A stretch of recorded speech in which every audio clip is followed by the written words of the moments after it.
So welcome back to our channel. आज हम करने वाले हैं numericals of class 12th exam में बस एक दिन बाकी है।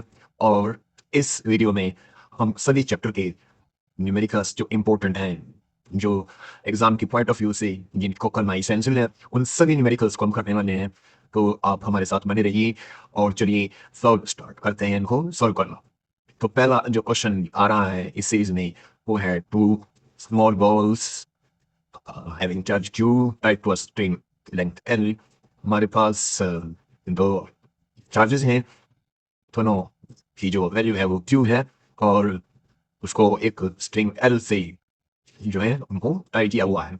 जो उसके फ्रीड है स्ट्रिंग की उनको जो है एक रिजिड स्पॉट से बंधा हुआ है। तो आपने कंडीशन फाइंड आउट करना है स्ट्रिंग में जब इस अरेंजमेंट को हम ग्रेविटी में रखें और विदाउट ग्रेविटी में रखें, मतलब दोनों केसेस को आपने डिस्कस करना है। तो चलिए यहाँ पर एक रिजिड सपोर्ट ऐसे हम ले लेते हैं। Let us take this rigid support और इस रिजिड सपोर्ट में जो लेंथ एल है उसका एक एंड टाई किया है, ये चार्ज है यहाँ पर और due to gravity m g, और ये दूसरा भी एल लेंथ है, इसको ये भी क्यू चार्ज है और इसका भी ग्रेविटी से ये वेट है वो एम जी होगा। तो क्योंकि दोनों ही सेम चार्जेस हैं तो रिपेल करेंगे, तो एफ फोर्स से सपोज कीजिए वो रिपेल करते हैं। तो इक्विलिब्रियम पोजीशन में तो आप देख सकते हैं ये इस तरह से डायग्राम बनेगा। तो this is the position in gravity. Now if this whole setup is taken to a situation where there is no gravity, जब ग्रेविटी नहीं होगी तो ये जो एम जी है that will not act, and in that situation the diagram will take this shape। ये rigid support यहाँ पर हो गया और ये इस तरह से क्यूब हो जाएगा और यहाँ से ये क्यूब हो जाएगा और एल लेंथ ऐसे ही रहेगी और फोर्स यहाँ पर अफेक्ट करेगा और फोर्स यहाँ पर भी अफेक्ट करने वाला है। तो इस सिनेरियो में charges will repel each other and now the length between them will be 2L।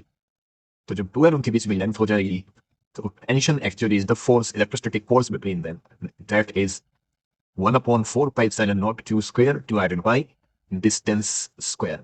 तो इसको जब हम सॉल्व करेंगे तो ये 16 pi epsilon naught q square l square बनने वाला है।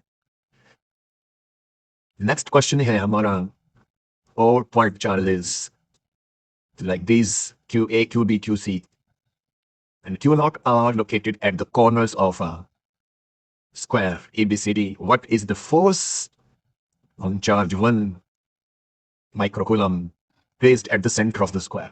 काफी फेमस ये क्वेश्चन है और ये रिपीटेडली एग्जाम्स में आता है। तो इसको ये डायग्राम हम ड्रॉ कर लेते हैं। हमारे पास एक ऐसी स्क्वायर है, इस स्क्वायर के कॉर्नर्स पर A B C and D, and see that these are the charges as given in the question। these are the charges और यहाँ पर डायगोनल्स को हम ऐसे मिलाएं तो हमें सेंटर O मिलता है और यहाँ पर जो चार्ज की प्लेसमेंट की गई है वो 1 microcoulomb. Now if this is O ABCD then this force will be FOB, this force will be FOC, this force will be FOB OD, and this force will be FOE। So we can show the forces like this and see that now you can see that the charge distribution is symmetrical because AO is equal to BO equal to CO equal to DO, which is equal to 10 by root centimeter. Why? Because side is 10 centimeter, this is 10 centimeter, this is 10 centimeter, then the diagonal will be a by root 2। तो आपको मालूम ही है कि Pythagoras law से इसको हम find out कर सकते हैं। तो इसमें अगर हम फोर्सेस की डायरेक्शन को देखें तो आप देख सकते हैं यहाँ सेंटर पर जो फोर्सेस की डायरेक्शन है वो किस तरह से है। FOB is equal and opposite to FOD, and FOA is equal and opposite to FOC. So the net force on this 1 microcoulomb जो सेंटर पर है उसके ऊपर नेट फोर्स जो है वो कुछ भी नहीं होगा। तो जो नेट सो हम लिखेंगे, so since they are equal, so net force on 1 microcoulomb placed at the center is 0 because forces are cancelling out each other. Next question here, the given figure represent a crystal unit of cesium chloride. देखिए ये एक हमें cesium chloride का atoms की arrangement इस तरह से given है। आप देखिए यहाँ पर ये जो यहाँ these are the atoms located at the corners. This is cesium ion here, cesium ion here, cesium ion here, cesium ion here, cesium ion here, and cesium ion here. And the chlorine ion is located at the middle. This is negative. Now, what he is asking you, if the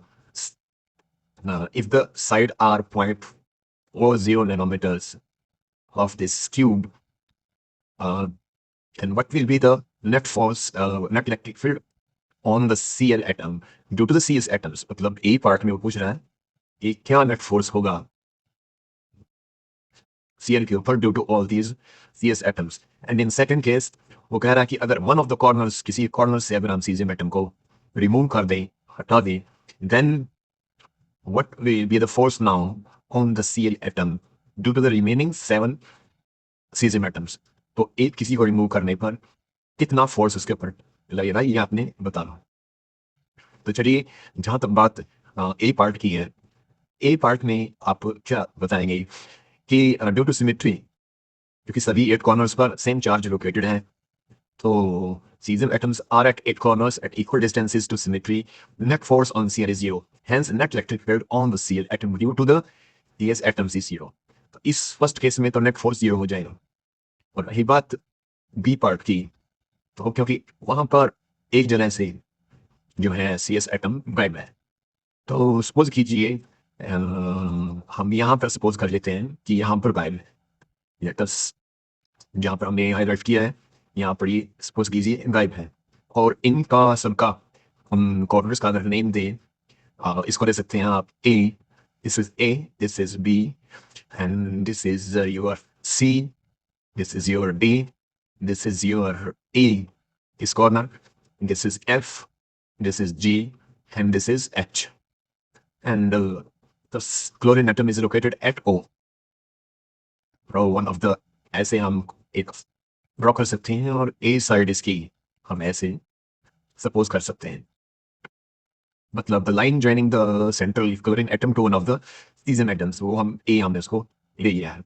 अगर आप इसमें देखें तो यहाँ पर जो force है FO वो बिल्कुल इक्वल होगा FOD के, जो FDO है वो बिल्कुल इक्वल होगा FHO के, जो FCO है वो बिल्कुल इक्वल होगा FEO के।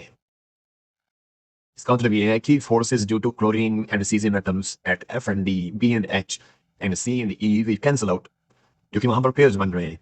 लेकिन जहां पर पेयर नहीं बन रहा, सपोज कीजिए जो और G वाला पेयर है उसके सामने दूसरा आइटम गायब है, तो वहां पर कैंसिलेशन इफेक्ट नहीं हुआ। तो FGO जो है वो GO की तरफ पॉइंट आउट करेगा। जो FGO है दैट विल पॉइंट्स टुवर्ड्स, किसकी तरफ पॉइंट आउट करेगा? G की तरफ।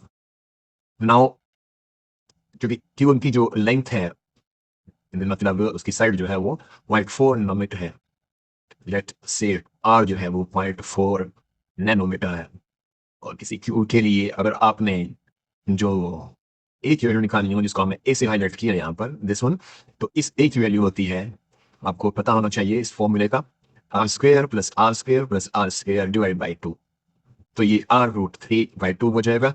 और यहाँ से आप आर की वैल्यू को जब पुट करेंगे तो ये बन जाएगा 0.2√3 नैनोमीटर।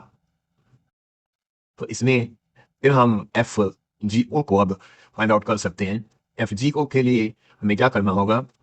देखिए एफ जी ओ के लिए we can simply say that F G O now will be equal to 1/4 pi epsilon naught e square by a square. Ye because they are electrons, and Ye because A is the separation between the central chlorine atom to the cesium atom. So putting all the values, let us put the value of charge on electron, and let us put the value of 1/4 pi epsilon naught here, then charge on electron, and then taking its square and dividing by the central distance जो अभी हमने find out की है √2 √3 into 10 raised to power minus 9. 9, it's not 99 because that is nanometer. Nanometre को convert किया हमने metres में, तो इसको जब हम सॉल्व करेंगे तो ये बन जाएगा 9 into 10 raised to power 9 into 2.6 into 10 raised to power minus 38, और डिनोमिनेटर को फर्दर सॉल्व करेंगे तो ये बन जाएगा, और by dividing and solving further तो एफ जी हमारे पास आएगा 1.92 into 10 raised to power minus 19 Newton. इस तरह से हम इस न्यूमेरिकल को कर सकते हैं। फर्स्ट पार्ट में ऑल फोर्सेस कैंसिल आउट हो गए थे, सेकंड पार्ट में कैंसिलेशन इफेक्ट नहीं हो रहा है, और अगर नहीं हो रहा तो हमें चाहिए उसमें इलेक्ट्रोस्टैटिक फोर्स दोनों के बीच में, दोनों फोर्स के बीच में चाहिए, तो हमें चाहिए होता है चार्ज एंड चाहिए होती है हमें डिस्टेंस। तो डिस्टेंस फाइंड आउट करना इसमें एक मेन काम था, जिसको कि हमने यहाँ पर इजीली इस तरह से देखिए फाइंड आउट किया। बस ये फॉर्मूला आपको पता होना चाहिए, then you can do it easily. तो इस सीरीज में नेक्स्ट जो सम आ रहा है हमारा वो है the electrostatic force on a small sphere of charge 4 microcoulomb is due to the electrostatic force on a small sphere of charge 0.4 microcoulomb due to another small sphere of charge minus 0.8 microcoulomb in air is 0.2 Newton. What is the distance between the two spheres? And what is the force on the second sphere due to the first sphere?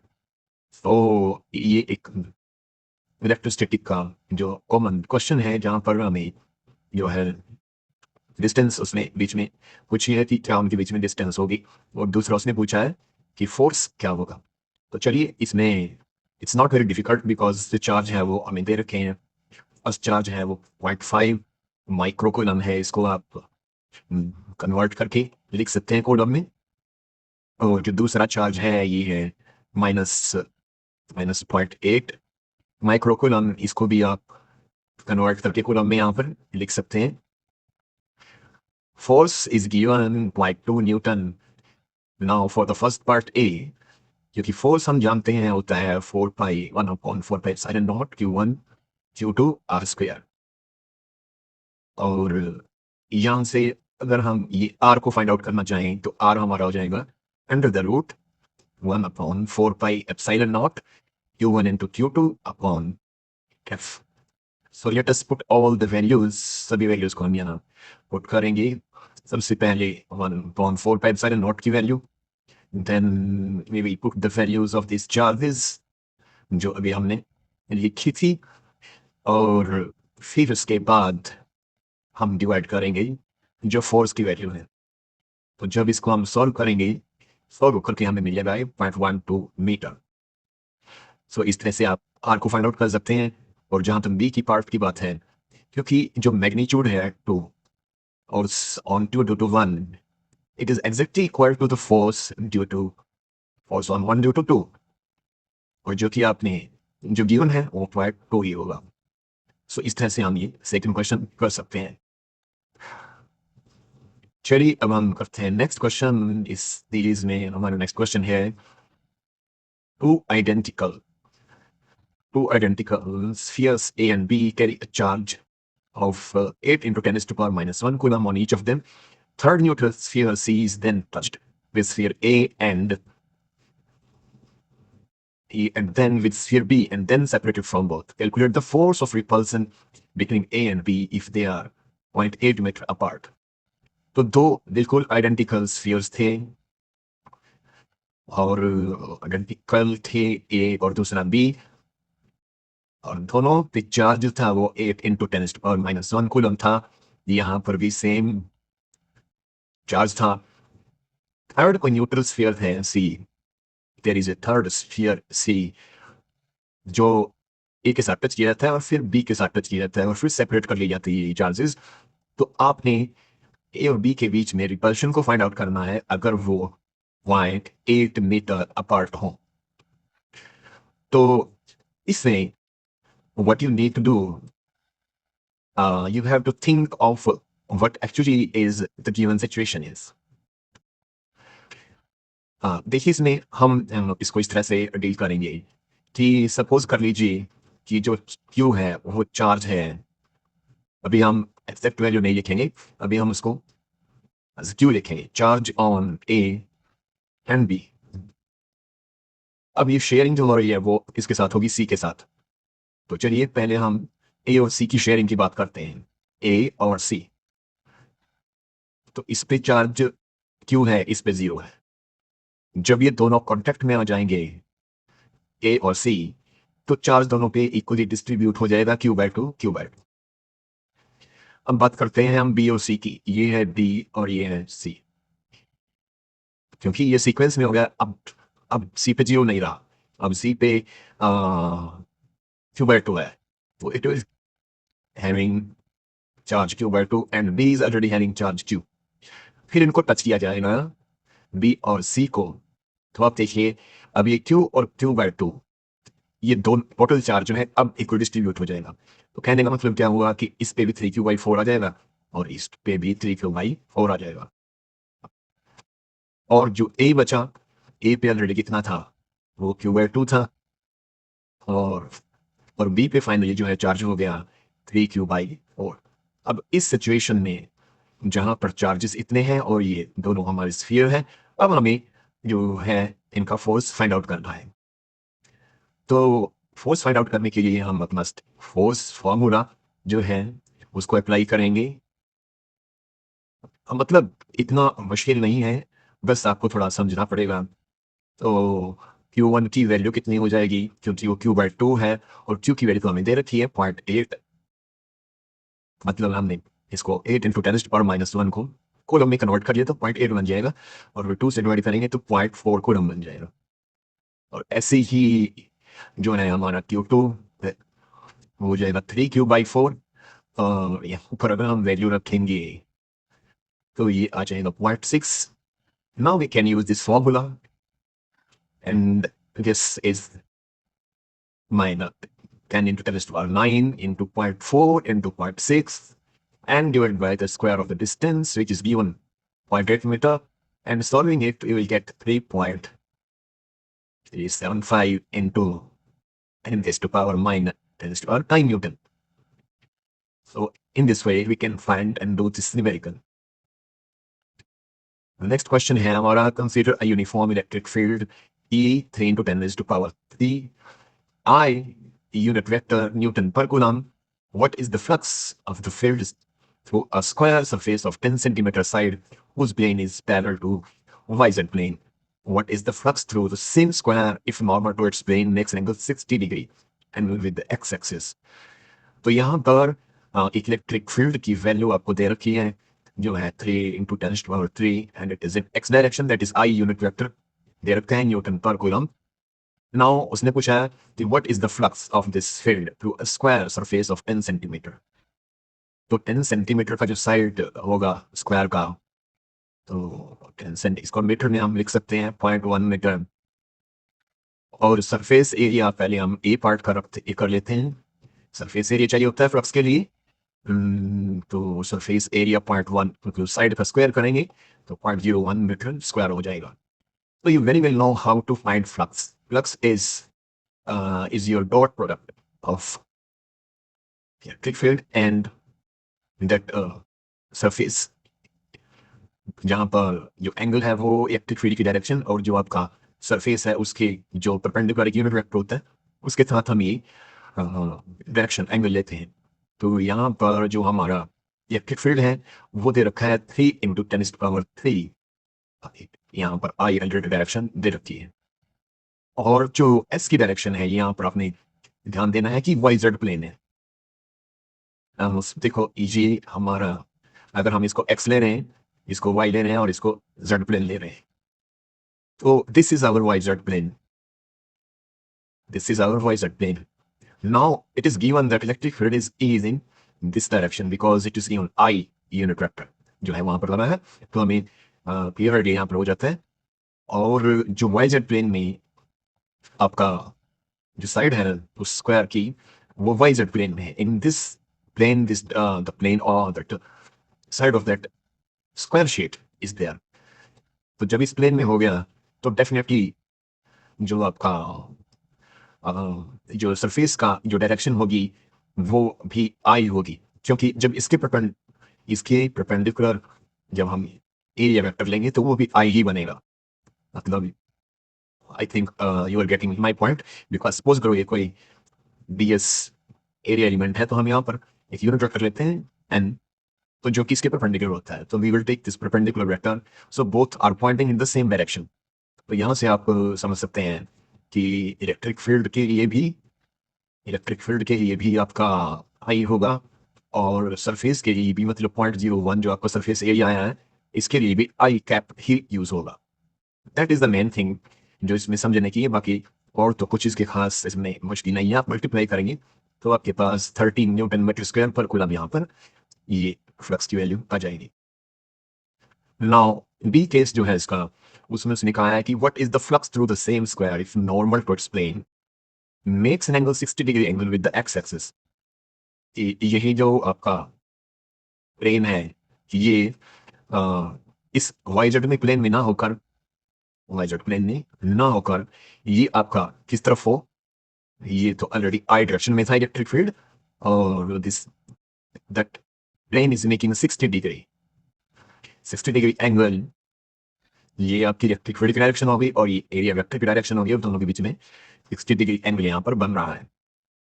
In that case जब हम dot product लेंगे तो वहां पर cos theta की value definitely जो है हम 60 डिग्री ले लेंगे और फ्लक्स को फाइंड आउट कर लेंगे। तो अगर हम इसको लिखें E S dot product, then we can write E is cos theta, the value of E is given, that is we need magnitude now only because angle is specified and surface area is 0.01 and cos 60 degree जो वहां पर उस value को use किया जाएगा और 60 degree and solving it we will get 15 Newton meter square per coulomb. So in this way we can use this formula in different scenarios, और flux को फाइंड आउट करने कोई क्वेश्चन अगर आता है तो अपने इस तरह से इसको कर लेते हैं। So now let's move to the next question. This is our next question. Calculate electric flux linked with a surface area of 200 units lying in YZ plane if the strength of the electric field is given by this vector. तो इसको हम easy कर सकते हैं। That is very easy concept, बस वही इसमें जो प्लेन का कंसेप्ट है वही इसके अंदर इंपॉर्टेंट है। देखिए अगेन आपको कोऑर्डिनेट सिस्टम को ड्रॉ करके इसको समझ सकते हैं कि जो इलेक्ट्रिक फ्लक्स जो है उसका मैग्नीट्यूड दे रखा है, बट इट इज लाइंग इन, अगर आपने इसको एक्स लिया, इसको वाई लिया और इसको जेड लिया, तो आपका जो वाई जेड प्लेन है, because surface area is lying in y z plane in this plane surface, और जो इलेक्ट्रिक फील्ड वो अलग से रखकर दे रखा है। तो इसमें यही था कि जो एस वेक्टर होगा वो किस डायरेक्शन में होगा, तो आपने फाइंड आउट कर लिया कि वो आई की तरफ होगा, क्योंकि इसके साथ जो नॉर्मल होता है उस डायरेक्शन में एरिया वेक्टर होता है। तो ये डायरेक्शन तो एक्स की है और यहाँ पर ये आर वेक्टर यहाँ पर हो जाएगा। तो इसके बाद इसके अंदर कोई खास बात नहीं है, सिंपल आपका formula dot product of this two vectors, ई आपको वेक्टर फॉर्म में ऑलरेडी दे रखा है 3j माइनस के, और s जो है वो आपने फाइंड आउट कर लिया 200 यूनिट्स है और x की डायरेक्शन में है। तो बस डॉट प्रोडक्ट फाइंड आउट करना है। आपको मालूम है कि आई का डॉट प्रोडक्ट 1 होगा और बाकी इसका जो है 0 हो जाएगा, क्योंकि इसमें g और k क्वांटिटीज नहीं है। तो ये बन जाएगा आपका 400 units. So in this way, you can do this sum easily. Next question है, next numerical हमारा point charge causes an electric flux of this one to pass through a spherical Gaussian surface of 10 centimeter radius centered on the charge. If the radius of the Gaussian surface were doubled, how much flux would pass through the surface? What is the value of the point charge? तो इसके अंदर क्या हो रहा है, एक point charge है, कोई पॉइंट चार्ज है, और इसके कारण जो फ्लक्स है दैट इज गिवन, फ्लक्स की वैल्यू दे रखी है इस पॉइंट चार्ज के कारण, और ये जो फ्लक्स है वो पास करता है किसी स्फेरिकल गॉसियन सरफेस से जो कि रेडियस इसका गिवन है 10 सेंटीमीटर। तो वो कह रहा है कि अगर रेडियस को जो है डबल कर दें, आर का हम 2r कर दें, तो फ्लक्स में क्या चेंज आएगा? Very important concept here, what is the change in flux.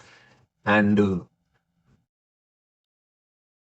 उसने पूछा है कि what is the value of point charge, और पॉइंट चार्ज की क्या वैल्यू यहाँ पर होगी। क्योंकि फ्लक्स दे रखा है तो वहां से पॉइंट ऑफ चार्ज जो है हम फाइंड आउट कर लेंगे। तो चलिए इसको हम करते हैं। हाँ, because basic concept is there, इसमें हमने क्या करना है कि पहले फ्लक्स को आप राइट डाउन कर लीजिए। ये आपका फ्लक्स हो गया, this is your flux. Now A part जो फ्लक्स है किसी क्लोज्ड गॉसियन सरफेस के लिए, वो डिपेंड करता है amount of charge present inside, कि उसके इनसाइड कितना चार्ज प्रेजेंट है। तो अगर हम रेडियस डबल भी कर दें, अगर रेडियस हम डबल भी कर दें, तो जो इसके इनसाइड चार्ज है उसमें तो कोई डिफरेंस नहीं आएगा। तो इसलिए जो फ्लक्स की वैल्यू है दैट विल रिमेन अनचेंज। तो ये ध्यान रखना आपने, फ्लक्स की वैल्यू में अगर हमने रेडियस डबल भी कर दिया तो अंदर जो चार्ज था उसमें कोई डिफरेंस नहीं आया। तो और जो फ्लक्स होता है वो Q upon epsilon not through Gauss law, आप जानते ही हैं। तो चार्ज में कोई डिफरेंस नहीं आया तो रेडियस डबल करने से कोई फर्क नहीं आएगा, हमारा फ्लक्स यही रहेगा जो ऑलरेडी V1 है। इसके अंदर जो सेकंड पार्ट है बी पार्ट में हम ये बताना है कि कितना वो जो है, तो that very easy because Q is given by equals law epsilon naught into the flux. So let us put the value of epsilon naught 8.85 into 10 raised to power minus 12, and then flux value minus 1.0 into 10 raised to power 3, and solving it we will get 8.85 into 10 raised to power minus 9 coulomb. और अगर nano coulomb में लिखना है तो आप इसको 8.85 nano coulomb में भी लिख सकते हैं। तो इस तरह से हम इसको कर सकते हैं इस न्यूमेरिकल को। चलिए जल्दी जल्दी हमने सब ये करना है। नेक्स्ट आ रहा है हमारा numerical, a square is held parallel to the YZ plane. In an electric field of this one, it is found that the electric flux is 8 Newton meter square per coulomb is linked with it. Calculate the length of each of the side. हर एक side की हमें length find out करनी है। This is another simple question जहां पर हमें जो है लेंथ L की वैल्यू को फाइंड आउट करना है। देखिए, this is again our coordinate system, this is x axis, this is our y axis, and this is z axis. This is your choice where you want to take the x y z. It's not very much anything rigid here. आप कहीं भी ले सकते हैं। Normally x की direction horizontal positive direction लेते हैं, बाकी y z में डिफरेंट ऑथर्स जो हैं इसको इंटरचेंजेबली लेते हैं। तो this is our y z plane here, you can see. तो इसमें इलेक्ट्रिक फील्ड की जो वैल्यू है वो गिवन है, that is 2i plus 3j plus 5k। Now जो फ्लक्स है वो भी इसने आपको दिया है, flux is given bye 8 Newton पर मीटर स्क्वायर पर कूलम। सो आपको जो स्क्वायर है जिसको इस YZ में हेड अप किया गया है, इसकी लेंथ को L को फाइंड आउट करना बताया गया है। Now the basic concept is because flux is given bye E into S, तो यहाँ पर अगर हम ये वैल्यूज पुट करें तो आप देखिए कि जब हम S हम फाइंड आउट कराएंगे तो S एक्चुअली क्या है, आपका एरिया ऑफ दिस स्क्वायर है, और एरिया स्क्वायर है अगर उसकी एक साइड L है तो L स्क्वायर होगी और यूनिट वेक्टर्स के साथ I लगेगा, क्योंकि इसके साथ एक जो डायरेक्शन है वो आई की तरफ है परपेंडिकुलर, जो इसका वेक्टर होगा यूनिट वेक्टर आई कैप होगा। तो यहाँ से हम एस की जो वैल्यू को रखेंगे तो एल अपने आप यहाँ पर फाइंड आउट कर सकते हैं। तो चलिए फ्लक्स 8 हो गया और इलेक्ट्रिक फील्ड को पुट अप कर दीजिए और यहाँ से आपका जो एरिया है वो एल स्क्वेयर आई हो गया। तो आप देखेंगे कि 8 इक्वल टू यहाँ पर 12 स्क्वेयर बन जाएगा ये, क्योंकि आई आई ही जो है वो डॉट प्रोडक्ट में 1 होते हैं, बाकी सभी जी एंड के 0 हो जाएंगे। तो आपका बन गया 4 इक्वल टू स्क्वेयर और एल की वैल्यू आ गई आपके पास 2 मीटर। So in this way you can do this kind of sum. Next question पे चलिए। नेक्स्ट है हमारा 2 large metal plates of area 60 meter square, each they are facing each other। दो बड़ी मेटल प्लेट्स हैं जिनका एरिया दे रखा है और वो एक दूसरे को फेस कर रही है। The plates are 3 centimetre apart और दोनों के बीच में सेपरेशन जो है वो 3 सेंटीमीटर है। Opposite charge on their surface, उनके ऊपर अपोजिट चार्ज है, एक पॉजिटिव तो दूसरे पे नेगेटिव। अगर इलेक्ट्रिक फील्ड दोनों के बीच में ये जीवन जितना है इतना है, तो बताइए इलेक्ट्रिक चार्ज उनके ऊपर कितना है। सो क्यू की वैल्यू आपको मतलब इलेक्ट्रिक चार्ज की वैल्यू फाइंड आउट करनी यहाँ पर पड़ेगी। तो ये दो प्लेट्स आपने ऐसे सपोज कर लेनी है, यहाँ पर पॉजिटिव चार्ज है और यहाँ पर नेगेटिव चार्ज है। हैज गिवन एरिया जो है वो 60 गिवन है, इलेक्ट्रिक फील्ड गिवन है 5 × 10⁻⁴ और न्यूटन पर कूलम। नाउ किसी पॉइंट पे जो इनसाइड पर है तो उसके ऊपर जो इलेक्ट्रिक फील्ड की वैल्यू होगी वो आपकी वो होगी सिग्मा अपॉन 2 एप्सिलॉन नॉट। आप जानते हैं electric field between the plates is given by sigma upon 2 epsilon naught, and this is the direction will be same due to 1 and 2. Due to 1 it is E1 and due to 2 it is E2. तो यहाँ पर हम जब net electric field find out करेंगे, क्योंकि E1 भी sigma upon 2 epsilon not है और E2 भी sigma upon 2 pi epsilon not है, तो जो नेट इलेक्ट्रिक फील्ड होगा वो E1 प्लस E2 होगा और दोनों को जो हम ऐड करेंगे तो ये सिग्मा अपॉन एप्सिलॉन नॉट आएगा। और सिग्मा जो है यहाँ पर आप देख सकते हैं सिग्मा की वैल्यू होती है Q अपॉन A, तो ये बन जाएगा Q upon A epsilon not. और यहाँ से अगर Q निकालना चाहें तो ये हो जाएगा epsilon naught into A into E। So this thing we need and we can put all the values. Epsilon naught 8.85 into 10⁻⁻12 and area is 60 and electric field is this one. Solving it further, we will get 2.655 into 10⁻⁻5 coulomb. So in this way we can find out the flux. Next sum जो है आपका a hollow cylindrical box of length 1 meter and area of cross section 25 centimeter square is placed in a 3-dimensional coordinate system as shown in the figure। देखिए यहाँ पर ये जो cylinder है उसको किस तरह से प्लेस किया गया है इस कोऑर्डिनेट सिस्टम में। ये यहाँ पर इसका ओरिजिन है, ओरिजिन से 1 मीटर अपार्ट यहाँ पर बिल्कुल ऐसे एक सिलेंडर को प्लेस किया गया है। ये 1 मीटर सेपरेशन है और इसकी जो लेंथ है वो भी 1 मीटर है। तो अगर इसमें क्या गिवन है, दिस इज गिवन एक्चुअली इसमें ये है this is given that it is x, this is y, this is z। तो इसके अंदर आपने नेट फ्लक्स फाइंड करना है और दूसरा जो है आपने चार्ज फाइंड आउट करना है। तो इसमें बस एक चीज का ध्यान रखना है कि जो इलेक्ट्रिक फील्ड की जो वैल्यू है वो गिवन बाय 50xi। तो ये जो x है दिस इज अ वेरिएबल, क्योंकि ये सिलेंडर है, इसके दो सरफेस होंगे और आप जानते ही हैं कि जब हम फ्लक्स फाइंड आउट करते हैं तो एरिया के साथ हम एंगल जो उसका परपेंडिकुलर होता है, मतलब इसको हम रेड कलर से यहाँ जो कर देखिए ये जो परपेंडिकुलर होते हैं these are the direction of the area vectors. तो यहाँ पर एंगल जो है सभी एरियाज के लिए 90 होगा और cos 90 जो है हमारा अब 0 हो जाएगा। तो cos 0 के लिए ही 1 होगा। तो यहाँ मतलब ओनली x के लिए जो x की वैल्यूज हैं उनके ही इलेक्ट्रिक फील्ड हमारा होगा। तो फ्लक्स भी सिर्फ इन दो सरफेसेस के लिए होगा। These two surfaces will have the flux and no flux through the curved जो कर्व पार्ट है सिलेंडर का वहां से कोई फ्लक्स नहीं होगा। तो चलिए हम एक सरफेस को A मान लेते हैं और दूसरे को B मान लेते हैं। दोनों से हम फ्लक्स को फाइंड आउट करते हैं। तो पहले हम फ्लक्स फाइंड आउट करें।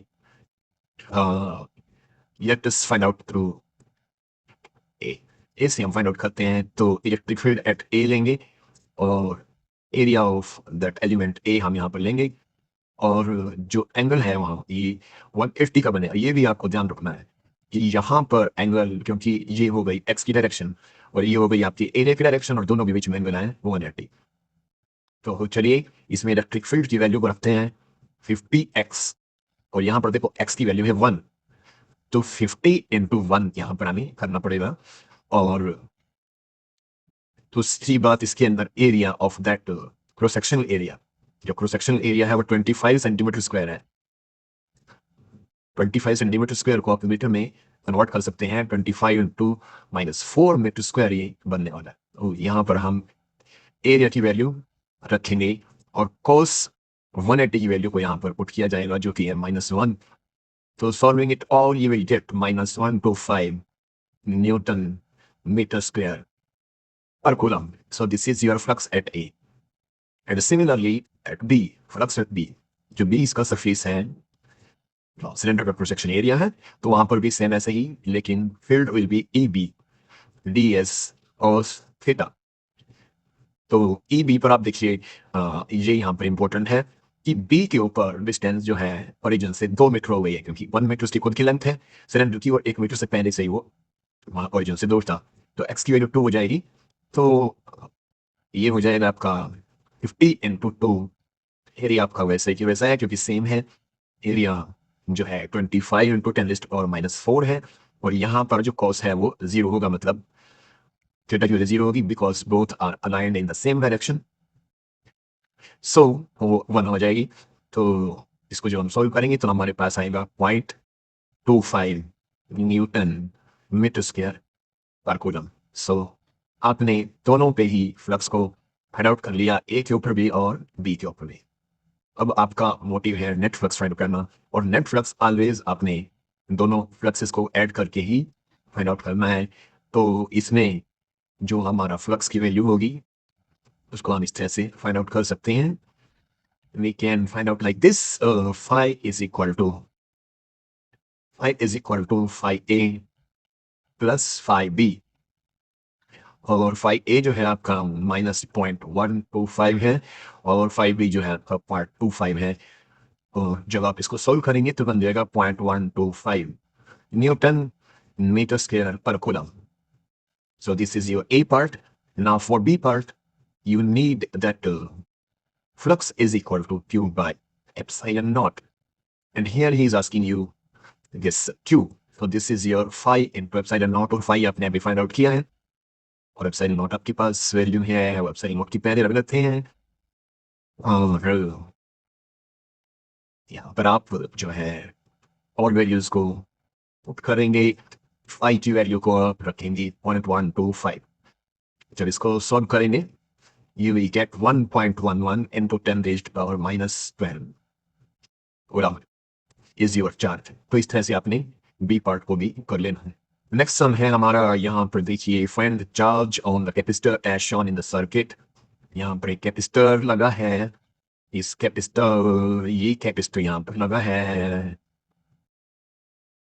इसके ऊपर कितना चार्ज है ये फाइंड आउट हमें करना है। तो this is very easy to do actually, क्योंकि आप देखिए कि जो रेजिस्टेंस है they are in series, this resistance and this resistance they are in series। तो जो नेट रेजिस्टेंस हो जाएगा R equal to R 10 ohm plus 20 ohm. ये हो गया हमारा 30 ओम और I की जो वैल्यू है वो V बाई R होगी, that is 2 by 30 and this is 1 by 15। Now V जो पोटेंशियल डिफरेंस है that is equal to IR and you just found out IS 1.15 और जो R है resistance है. And now see that why we have selected N, because this capacitor is having resistance 10 ohm across its ends. तो इसलिए यहाँ पर capacitor के लिए जो हम पोटेंशियल निकाल रहे हैं तो उसके लिए जो है हमें रेजिस्टेंस को 30 ना लेके 10 लेना है. और क्योंकि बैटरी के अक्रॉस दोनों रेजिस्टेंस थे वहां पर हमें यहाँ 30 लेना है, क्योंकि वहां पर हम टोटल करंट फाइंड आउट कर रहे हैं कि सर्किट में कितना करंट है. तो यहाँ से फिर हमारी जो वैल्यूज होंगी वो हो जाएंगी बाई 3 वोल्ट, और चार्ज जो होता है that is C into V, and C जो है आपके C इंटू V 2/3, और ये हो जाएगा 4 माइक्रोकूलम. तो यहाँ पर आपने चार्ज को फाइंड आउट कर दिया. नेक्स्ट हमारा सम है स्फेरिकल कैपेसिटर है. Spherical capacitor has inner surface of radius 12 centimetre. जो inner surface है उसका रेडियस है 12 centimetre. Outer sphere of radius 13, जो आउटर है उसका 13 है, और the outer sphere is earthed, outer sphere को आर्क किया गया है, and the inner surface given a charge of 2 microcoulomb 2.5 microcoulomb. इसको जो है इनर सरफेस को 2.5 माइक्रोकूलम चार्ज दिया गया है. The space between the concentric spheres is filled with a liquid of dielectric 32. और जो बीच में ये प्लेट्स हैं spherical plates, इनके बीच में डायलेक्ट्रिक है, जिसकी डायलेक्ट्रिक कांस्टेंट की जो वैल्यू है वो 32 है. और जो डिटरमाइन करना है वो क्या क्या है, कैपेसिटेंस फाइंड आउट कीजिए. Capacitance, second potential of the inner sphere, और third compare the capacitance of this capacitor with that in isolated sphere of radius 12 centimetre. और इसकी कैपेसिटेंस को किसी ऐसे स्फेरिकल कैपेसिटर से इस स्फीयर की कैपेसिटी से कंपेयर कीजिए जिसका रेडियस जो है वो 12 सेंटीमीटर हो. तो how we can do all these calculations, let us find out. इसको हम किस प्रकार से करेंगे. तो यहाँ पर इंपॉर्टेंट एक फॉर्मूला जो आपको पता होना चाहिए, capacitance of a spherical capacitor. तो दैट इज इंपॉर्टेंट. अगर वो आता है तो then you can easily do it. Spherical capacitor की जो कैपेसिटी है that is given by 4 pipes around naught की R1 R2 divided by R1 minus R2. So now अब आपको लग रहा होगा कि it's very easy, but formula is necessary. अगर formula नहीं आता है then it is a problem, and then you have no idea. Now just it's a game of putting the values only. और इसमें कुछ खास बात नहीं है क्योंकि everything is given. तो जब इन वैल्यूज को हम पुट अप करेंगे तो ये आ जाएगा 5.5 into 10⁻⁹ farad. Now जो उसने सेकंड पार्ट में पोटेंशियल पूछा है कि what is the potential of the inner surface, तो that is given by, because C you already know, Q जो है आप जानते हैं, तो वी की वैल्यू जो है वो आप इजीली फाइंड आउट कर सकते हैं फॉर्मूला से. We can do this by this formula. C is equal to Q by V and V is equal to Q by C. Both these values you have calculated. जब आप ये values रखोगे then you will get 4.5 on the 10⁻²2 volt. यहाँ पर आपका आने वाला है. So this is your B part. And for C part, capacitance of an isolated sphere. किसी isolated sphere की जो capacity है उसका formula भी अगर आपको आता है then you can do it easy. That is given by C equal to 4 pi epsilon naught R. तो मेरे क्लास में बस ये फॉर्मूलाज की इंपॉर्टेंस है, अगर ये आते हो that's not a big thing. तो देखिए रेडियस को हमने पुट अप कर दिया यहाँ, और जब इसको कैलकुलेट करेंगे तो ये आपके पास ये वैल्यूज यहाँ पर आ जाएगी. तो this capacity can be compared with your capacity of that's if it is C dash, then if your C is you already found out जो कि थी 5.5 into 10⁻⁹ farad, तो उसको आप कर सकते हैं. सो ऑल दीज और इसमें एक चीज और भी है कि जो कैपेसिटेंस है किसी आइसोलेटेड स्फीयर की वो बहुत कम होगी as compare to the inner spherical capacitor, because क्योंकि बाहरी जो उसका आउटर स्फीयर है उसको हमने अर्थ कर दिया है, तो पोटेंशियल डिफरेंस डिक्रीज हो जाएगा अर्थ करने से, और इसी कारण उसकी कैपेसिटेंस जो है वो इंक्रीज हो जाएगी। That's why the earthing plays the role of increasing the capacity here. तो चलिए इसमें नेक्स्ट क्वेश्चन है हमारा, draw equipotential surfaces for an identical positive charges placed to each other, पहला डाइपोल के केस में, और जब उनको एक दूसरे के पास प्लेस किया गया हो तो आप इक्विपोटेंशियल सरफेस ड्रॉ कीजिए। तो इजी है क्योंकि डाइपोल तो सेपरेटेड होती है, तो इक्विपोटेंशियल सरफेस जो है इस तरह से आप ड्रॉ कर सकते हैं डाइपोल के लिए।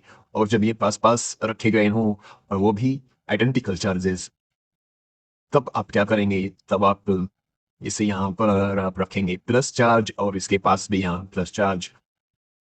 तो इसकी जो इक्विपोटेंशियल सरफेस है वो इस तरह से बनने वाला है, ऐसे इस तरह से आपने इसको बनाना है। तो however they are not intersection नहीं दिखाएंगे, ऐसे यहाँ पर दिखाएंगे, और नेट जो है इनका इस तरह से इक्विपोटेंशियल सरफेस बन जाएगा। तो this is for identical positive charges and this is for dipole. So this is the first part of the question. Now second part में हम क्या करेंगे, इसमें देखिए calculate the capacitance of the capacitor when this parallel plate capacitor जिसमें air है between में और एरिया दे रखा है, सेपरेशन दे रखी है। तो सिंपल जो आपका कैपेसिटेंस का फॉर्मूला होता है उसको अप्लाई करना है। नक्शल में हम ये कह सकते हैं C = epsilon A upon B, और एप्सिलॉन नॉट की वैल्यू होती है 8.85 10⁻12, एरिया है 6 × 10⁻³ और it is given in your question, and separation ये दे रखी है 3 मिलीमीटर है, और 3 मिलीमीटर को हम मीटर में कन्वर्ट कर लेंगे जो बनेगी 3 × 10⁻³ सॉल्विंग इट, कैलकुलेशंस करने के बाद हमें मिलेगा ये 10.7 17.7 10⁻12 फैराड यहाँ पर हमें मिलने वाला है। चार्ज निकालना है तो आप CV से निकाल सकते हैं 17.7 × 10⁻12, और ये हो गया आपका volt, 100 volt it is given, and making calculations you will see that it is 17 coulomb minus, sorry यहाँ पर ये 17.7 × 10⁻10 coulomb। और अगर डायरेक्ट को प्लेस कर दें तो चार्ज जो है आप पता है आपको K फैक्टर से इंक्रीज हो जाता है, तो क्योंकि डायरेक्ट कांस्टेंट 6 है तो 6 टाइम्स हो जाएगा चार्ज, कैपेसिटी भी इंक्रीज हो जाती है और चार्ज भी इंक्रीज हो जाता है। This thing you need to know. तो जब इसको हम रखेंगे तो ये बन जाएगा, तो 6 गुना हो गया चार्ज। तो इस तरह से हम कैपेसिटेंस से रिलेटेड क्वेश्चन को कर सकते हैं। तो नेक्स्ट हम हमारा इसमें आ रहा है estimate the average difference speed of conduction electrons in a copper wire of cross section area carrying this much current and density of electrons, that number of electrons in unit volume जो है वो दे रखा है। तो बस formula apply करना है वेबी का वेलोसिटी का, जो होता है I/N/A/Q,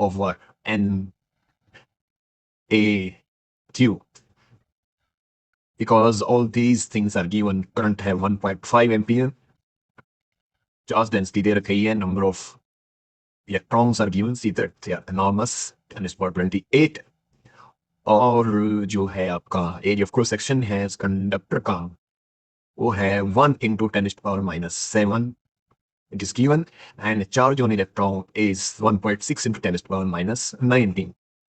So making calculations, and then you will find out that VD comes out to be 10⁻4 × 10⁻4 meter per second. So in this way you can find out the VD. चलिए next हम करते हैं which has greater resistance, 1 kilowatt electric heater or 100 watt electric bulb which are marked 220 volt. तो बताइए किसका resistance ज़्यादा होगा, 1 kilowatt के किसी हीटर का या फिर 100 वाट के किसी इलेक्ट्रिक बल्ब का। तो एक सिंपल एप्लीकेशन है ये पावर के फॉर्मूले का। चलिए इसको करते हैं। अब जानते हैं power is given bye v square by r। वो पावर हमारे जो इलेक्ट्रिक हीटर है उसकी गिवन है, दैट इज 1 किलोवाट, जो कि है 1000 वाट। वोल्ट है 220 वोल्ट। तो यहाँ से आर की जो वैल्यू है वो हो जाएगी वी स्क्वेयर ओवर पी, और वोल्टेज जो है 220 वोल्ट है, 2 बार यहाँ मल्टीप्लाई होगा, स्क्वायर है क्योंकि, और पावर जो है वो 1000 है। तो इस 1000 को जब हम डिवाइड करेंगे 48.4 ओम ये रेजिस्टेंस इसका निकल के आएगा। Now let us do it for bulb. Bulb के लिए जो रेजिस्टेंस है बल्ब का वो होगा 220, क्योंकि वोल्टेज की रेटिंग दोनों के लिए सेम है, लेकिन वाट जो है वो 100 हो गए। जब हम कैलकुलेट करेंगे ये आएगा 484 ohm. So you can see that the resistance of the bulb is much greater than the resistance of that electric heater. So this is the finding you have made by making these calculations. तो चलिए हम next sum करते हैं। यहाँ पर एक important question आ रहा है, एनसीईआरटी एग्जाम पर क्वेश्चन है, और the circuit in the figure has 2 cells. यहाँ पर आप देख सकते हैं सर्किट में 2 सेल लगे हैं, E1 और E2। They are connected in opposition to each other. और यहाँ पर देखो पॉजिटिव पॉजिटिव जो है एक दूसरे को कनेक्ट कर रखा है। हाँ बिल्कुल ऐसे जैसे एक सेल ये यहाँ पर और यहाँ भी इसका पॉजिटिव, और एक दूसरे के साथ ऐसे ही अगर कनेक्ट कर रखे हो तो, या फिर यस, या फिर ऐसे नेगेटिव नेगेटिव आपस में कनेक्टेड हैं और पॉजिटिव यहाँ पर है। तो cell E1 has EMF of 6 volt. E1 का जो EMF है वो 6 वोल्ट है, और E2 का और E1 का इंटरनल रेजिस्टेंस है वो 2 ओम है। The E2 has EMF, E2 का EMF जो है वो 4 वोल्ट का है, और इंटरनल रेजिस्टेंस उसका 8 ओम का है। तो बताओ पोटेंशियल डिफरेंस क्या होगा पॉइंट ए और बी। और पॉइंट ए और बी की लोकेशन भी आपने केयरफुली देखनी है, यहाँ पर जो है ए और बी लोकेटेड है। तो चलिए करते हैं इस इंटरेस्टिंग क्वेश्चन को। और यहाँ पर जो है देखिए इस तरह से हम इसको करने वाले हैं। E1 जो है वो 6 वोल्ट है, E2 जो है आपका 4 वोल्ट है, इंटरनल रेजिस्टेंस E1 का 2 ओम है, और दूसरे का 8 ओम है। अब क्योंकि दोनों एक दूसरे के अपोजिट लगे हैं तो इक्विवेलेंट ईएमएफ क्या हो जाएगा, दोनों का डिफरेंस 6 - 4 2 वोल्ट, मतलब 6 वोल्ट और 4 वोल्ट के सेल जब इस तरह से कनेक्ट किए जाएंगे उस 2 वोल्ट की बैटरी की तरह बिहेव करेंगे। लेकिन रेजिस्टेंस तो रिस्पेक्टिव ऑफ पोलैरिटी होता है, और वो सीरीज में लगे हैं तो रेजिस्टेंस जो है वो ऐड हो जाएगा। इक्विवेलेंट रेजिस्टेंस जो है वो इंटरनल रेजिस्टेंस 2 + 8 हमें वहां पर करना पड़ेगा। तो ये बन जाएगा हमारा ये बन जाएगा यहाँ पर यस 2 और 8, तो 10 ओम हो जाएगा। तो आई की वैल्यू अगर हम फाइंड आउट करना चाहें तो ओम्स लॉ से ये आई दोनों को वी और आर को डिवाइड कर दें तो 0.2 एम्पियर ये वैल्यू निकल के आती है। Now you should know this formulas. E1 कैसे फाइंड करते हैं, this is given bye E1 = V - I R1। So put the values 6 - 0.2 into 2, that is 6 - 0.4, and this is 1. So this is your E1. And now, similarly, E2 is V + I R2. Because why we have taken minus in one and plus in, due to the very reason of the polarity. जो polarity है जिस तरह से वो connected है, तो E1 में जो साइन है वो माइनस आएगा R1 के लिए, R1 के लिए, और E2 में जो है वो प्लस का साइन यहाँ पर आएगा। तो ये हम पर कैलकुलेशंस जब हम करेंगे तो ये हमारी 4 + 1.6 ये बन जाएगी 5.6 वोल्ट। तो पोटेंशियल जो है ए और बी के अक्रॉस जो है वो 5.6 वोल्ट है।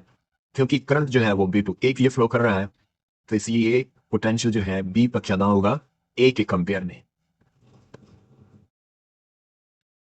देखिए जो हमारा इफेक्टिव ईएमएफ जो निकल के आया है E2 की वैल्यू 5.6 वोल्ट है।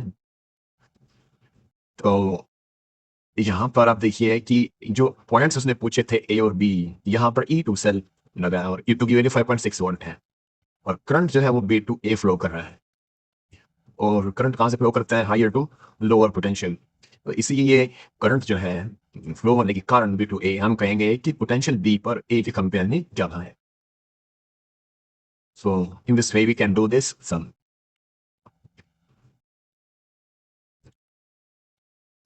नेक्स्ट सम इसमें आ रहा है a 10 volt cell of negligible internal resistance is connected in parallel across a battery of EMF 200 volt and internal resistance of 38 ohm as shown in the figure and the value of current in the circuit। एक simple internal resistance से related जो ये question है, यहाँ पर क्या क्या दे रखा है हमें कि एक जो बैटरी है उसका EMF इज गिवन 10 वोल्ट, दूसरे का जो है दे रखा है 200 वोल्ट, internal resistance है that is 38 ohm। And now see that find the value of current in the circuit। so current की वैल्यू को हमें फाइंड आउट करना है। यहाँ आप देखिए कि सर्किट से पॉजिटिव जो है पॉजिटिव से कनेक्टेड है। तो this is one of the previous case, जिस हमने प्रीवियस केस में देखा था। तो ऐसे केस में जब सेल इस तरह से अपोजिट केस में लगे हों तो वहां पर जो EMF है उसमें हम सब्ट्रैक्ट करना पड़ता है, और अगर वो एज पर अगर वो सही से लगे हो तो मतलब सीधे लगे हो तो हमें ऐड करना पड़ता है। तो यहाँ पर हमें 200 वोल्ट में से 10 वोल्ट को माइनस कर देंगे तो 190 वोल्ट हमें मिलने वाला है। अब करंट फाइंड आउट करना मुश्किल नहीं है, क्योंकि अब हमें चाहिए नेट EMF और डिनोमिनेटर में चाहिए रेजिस्टेंस कितना है, इंटरनल रेजिस्टेंस। तो 190 वोल्ट हमारा EMF है और 30 वोल्ट 38 ओम जो है, तो 5 एम्पियर हमारे यहाँ पर करंट आ जाता है। चलिए इस तरह के सम्स को अपने कर लेना है और ये पूछा जाता है। तो नेक्स्ट क्वेश्चन है the plot of the variation of potential difference across a combination of three identical cells in series versus current is shown below। ये देखो यहाँ पर एक डायग्राम बना है। This is the diagram and here there are this value is given now। this is your 0, this is V and this is 6V, this is 1 ampere। इस तरह से डायग्राम हमें गिवन है और इसमें आपने क्या करना है, what is the EMF and internal resistance of each cell. तो बताइए इस ग्राफ को स्टडी करके बताइए कि कितना आपका EMF होगा और इंटरनल रेजिस्टेंस जो है वो कितना होगा। तो इसमें आप देखिए कि जो हमारा फॉर्मूला होता है V equal to minus IR, this is our standard formula. ये टर्मिनल वोल्टेज, ये EMF, ये करंट, ये इंटरनल रेजिस्टेंस, ये सारे टर्मिनोलॉजी आप जानते हैं। तो अगर आप देखें जो E है वो EMF है और R जो है वो इंटरनल रेजिस्टेंस है। तो जब करंट की वैल्यू यहाँ पर I की वैल्यू 0 है, तो करंट की जब वैल्यू 0 होगी तो तब जो टोटल EMF होता है that should is equal to terminal voltage, that is equal to terminal voltage. और जो टोटल EMF है वो हमें मिला है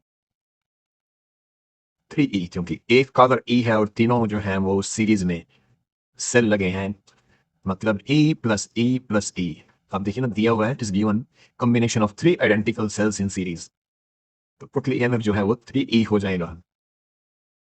और जो वोल्ट है आप यहाँ देख सकते हैं कि 0 के ऊपर वोल्ट जो है ग्राफ से, दिस इज 6 वोल्ट, तो that should be equal to 6 volt. बस ये चीज के अंदर इंपॉर्टेंट है कि आपने ग्राफ से कैसे इसको एनालाइज किया और उसको किस तरह से आपने टोटल EMF के लिए अप्लाई किया। तो यहाँ से जो है E को फाइंड आउट करना इजी है, ये 2 वोल्ट हो जाएगा। हर एक सेल में जो EMF होगा वो 2 वोल्ट होगा। Now you can do such sums if they appear in your exam। चलिए नेक्स्ट और इस तरह के कुछ क्वेश्चंस को करते हैं। यहाँ पर देखिए battery of 12 volt and internal resistance 2 ohm is connected to a 4 ohm resistor as shown in the figure. देख सकते हैं आप डायग्राम में कि जो बैटरी है वो 12 वोल्ट की बैटरी है, 2 ओम इसका इंटरनल रेजिस्टेंस है और इसको किसी 4 ओम के रेजिस्टेंस से कनेक्ट किया गया है. You can C in the diagram and show that the voltmeter when placed across the cell and across the resistor in turn gives the same reading. तो ये आपने प्रूव करना है कि अगर किसी वोल्टमीटर को सेल के अक्रॉस लगाएं, सेल के अक्रॉस अगर वोल्टमीटर को अप्लाई करें और रजिस्टर के अक्रॉस उसको अगर हम वोल्टमीटर को अप्लाई करें तो वो सेम रीडिंग ही देगा. मतलब पोटेंशियल ड्रॉप दोनों के अक्रॉस सेम होना चाहिए, ये आपको शो करना है. ईवी की वैल्यू दोनों के लिए जो है वो सेम आनी चाहिए. तो आपका ए पार्ट हो जाएगा. बी पार्ट में कह रहा है कि to record the voltage and the current in the circuit, why is emitter placed in parallel and emitter in series the circuit? कि हम वोल्टेज को और करंट को रिकॉर्ड करने के लिए वोल्टमीटर को पैरेलल में क्यों लगाया है और एमीटर को सीरीज में क्यों लगाया है. तो that reason I think you already know कि why we do this. So A part इसका इम्पोर्टेंट है. तो इसका जो इफेक्टिव रेजिस्टेंस है सर्किट का वो कितना होगा. ए पार्ट को सॉल्व करते हैं. तो इफेक्टिव रेजिस्टेंस पहले फाइंड आउट कर लीजिए. इफेक्टिव रेजिस्टेंस हो जाएगा 6 ohm. Why 6 ohm? Because this 4 ohm, ये यहाँ पर आप देखिए 4 ओम और ये 2 ओम, ये दोनों 4 ओम और यहाँ ऐसे 2 ओम, 4 ओम, 2 ओम, ये सीरीज में हो गए और सीरीज में रेजिस्टेंस जो है वो एड अप हो जाते हैं, इसलिए ये 6 ओम इसका इफेक्टिव रेजिस्टेंस बन जाएगा. तो करंट होता है V by R. V 12 volt की बैटरी है, 6 ओम का टोटल रेजिस्टेंस हो गया, तो 2 एम्पीयर इसका करंट निकल के आएगा. अब जो टर्मिनल पोटेंशियल डिफरेंस होता है उसका standard formula V equal to minus E I R. अब जब इसी को हम अप्लाई करते हैं तो ये आपका सारी वैल्यूज को अगर हम रखें तो ये आपका हो जाएगा 2 to the 4 8 volt. Terminal potential difference आपका 8 वोल्ट निकल के आता है. लेकिन अगर आप वोल्ट मीटर को अक्रॉस द रेजिस्टेंस निकालते हैं तो आपको ओम्स लॉ से वोल्ट मीटर की रीडिंग मिलती है जो है 2 into 4 and 8 वोल्ट. तो आप देखिए कि ये दोनों वैल्यूज सेम हैं. This proves the first part कि आप वोल्ट मीटर को चाहे उसको हम रेजिस्टेंस के क्रॉस लगाएं या फिर उसको हम वोल्ट अपनी बैटरी के क्रॉस लगाएं, दोनों में ही वो रीडिंग सेम देता है. और रही बात बी पार्ट की कि हम क्यों लगाते हैं, तो एमीटर को सीरीज में कनेक्ट करने का एक सिंपल सा रीजन ये है कि इसका रेजिस्टेंस बहुत लो होता है. तो जब किसी एमीटर को सीरीज में लगाया जाएगा तो तब जो उसका रेजिस्टेंस है जो है इसमें कोई इंक्रीज नहीं होगा और इस कारण से जो रेजिस्टेंस है सर्किट का वो इंक्रीज नहीं होगा और करंट जो है वो सर्किट में अनचेंज रहेगा. इसलिए उसको वोल्ट एमीटर को सीरीज में लगाया जाता है due to its very low resistance. And as far as voltmeter is concerned उसको जो है अक्रॉस द हमें किसी बैटरी के अक्रॉस जो है हम वोल्टमीटर को अप्लाई करते हैं. और आपने जब स्टडी किया था गैल्वेनोमीटर को हमने वोल्टमीटर में कन्वर्ट किया था, उसमें एक लार्ज रेजिस्टेंस हमें सीरीज में लगाना पड़ता है. और क्योंकि large amount of current can flow if you are putting the terminals across the voltmeter, तो इसलिए उसमें हाई रेजिस्टेंस जो है वो यूज होता है. तो दैट्स व्हाई वोल्टमीटर इज, और हमें measure difference across the terminals check करना. तो that's why we need to be in parallel or current is flowing in the wire, so we need to put in the series and due to its resistance. तो इस कारण से हम इनको इस तरह से लगाते हैं. तो इस क्वेश्चन में the potential difference applied across a given resistance are returned so that the heat produced per second increases by a factor of 9. कि किसी रेजिस्टेंस के अक्रॉस जो पोटेंशियल डिफरेंस है इसको अल्टर किया जा रहा है, वोल्टेज को इंक्रीज डिक्रीज किया जा रहा है और इंक्रीज डिक्रीज इस हिसाब से किया जा रहा है कि जो हीट है वो अल्टर हो रही है और वो 9 के फैक्टर से बढ़ गई है. मतलब हीट जो है वो 9 टाइम्स हो गई है. तो बताओ पोटेंशियल को कितना अल्टर किया गया हो, वी को कितना अल्टर किया गया हो. तो दैट सिंपली मीन्स, क्योंकि हम जानते हैं कि जो हीट प्रोड्यूस्ड होती है उसका फॉर्मूला है V square by R into T. तो इसको यूज करते हुए हम देख सकते हैं कि जो हीट है वो डायरेक्टली प्रोपोर्शनल है वी स्क्वायर के. अब सपोज कीजिए कि हमने उसको ऑल्टर करके एच डैश कर दिया तो पोटेंशियल भी ऑल्टर होके वी डैश स्क्वायर हो गया, और जो एच डैश की वैल्यू है वो हमने कर दी है 9 टाइम्स, मतलब 9h हो गई। और जो अगर हम रेशियो लें दोनों केसेस के बीच में, ये अल्टर दी प्रीवियस, और जो वोल्टेज है वो अल्टर होके वी डैश हो गई है और ये वी स्क्वायर हो गई है। तो यहाँ से आप देख सकते हैं एच से कैंसिल हो जाएगा और वी डैश का स्क्वायर जो है वो आपका 9v स्क्वायर हो जाएगा, और वी डैश की वैल्यू यहाँ पर 3 वोल्ट आती आ जाएगी। तो ये वन पार्ट क्वेश्चन का हो गया। और दूसरे पार्ट में, in the given figure an ammeter and resistor of 4 ohm are connected to the terminals of a source. The EMF of the source is 12 and in the internal resistance 2 ohm. Calculate the voltmeter and ammeter readings. तो आपने जो यहाँ पर ये voltmeter लगा है और ammeter लगा है, इन दोनों की रीडिंग्स को बताना है। तो इसके लिए हम क्या कर सकते हैं, देखिए, we can do like this. We know that E is equal to V plus IR. E can be written as IR plus IR, and I can be taken common R plus R, and from here I can be written as E divided by R plus R. So we can put both the values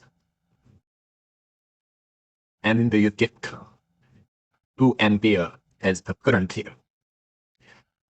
In order to find V, we can use the same formula in transposed form, equal to E minus IR, and putting all the values we can get this result as 8 volt. तो volt meter की reading होगी 8 volt और ammeter की reading होगी 2 ampere. तो इस तरह से हम इस क्वेश्चन को कर सकते हैं।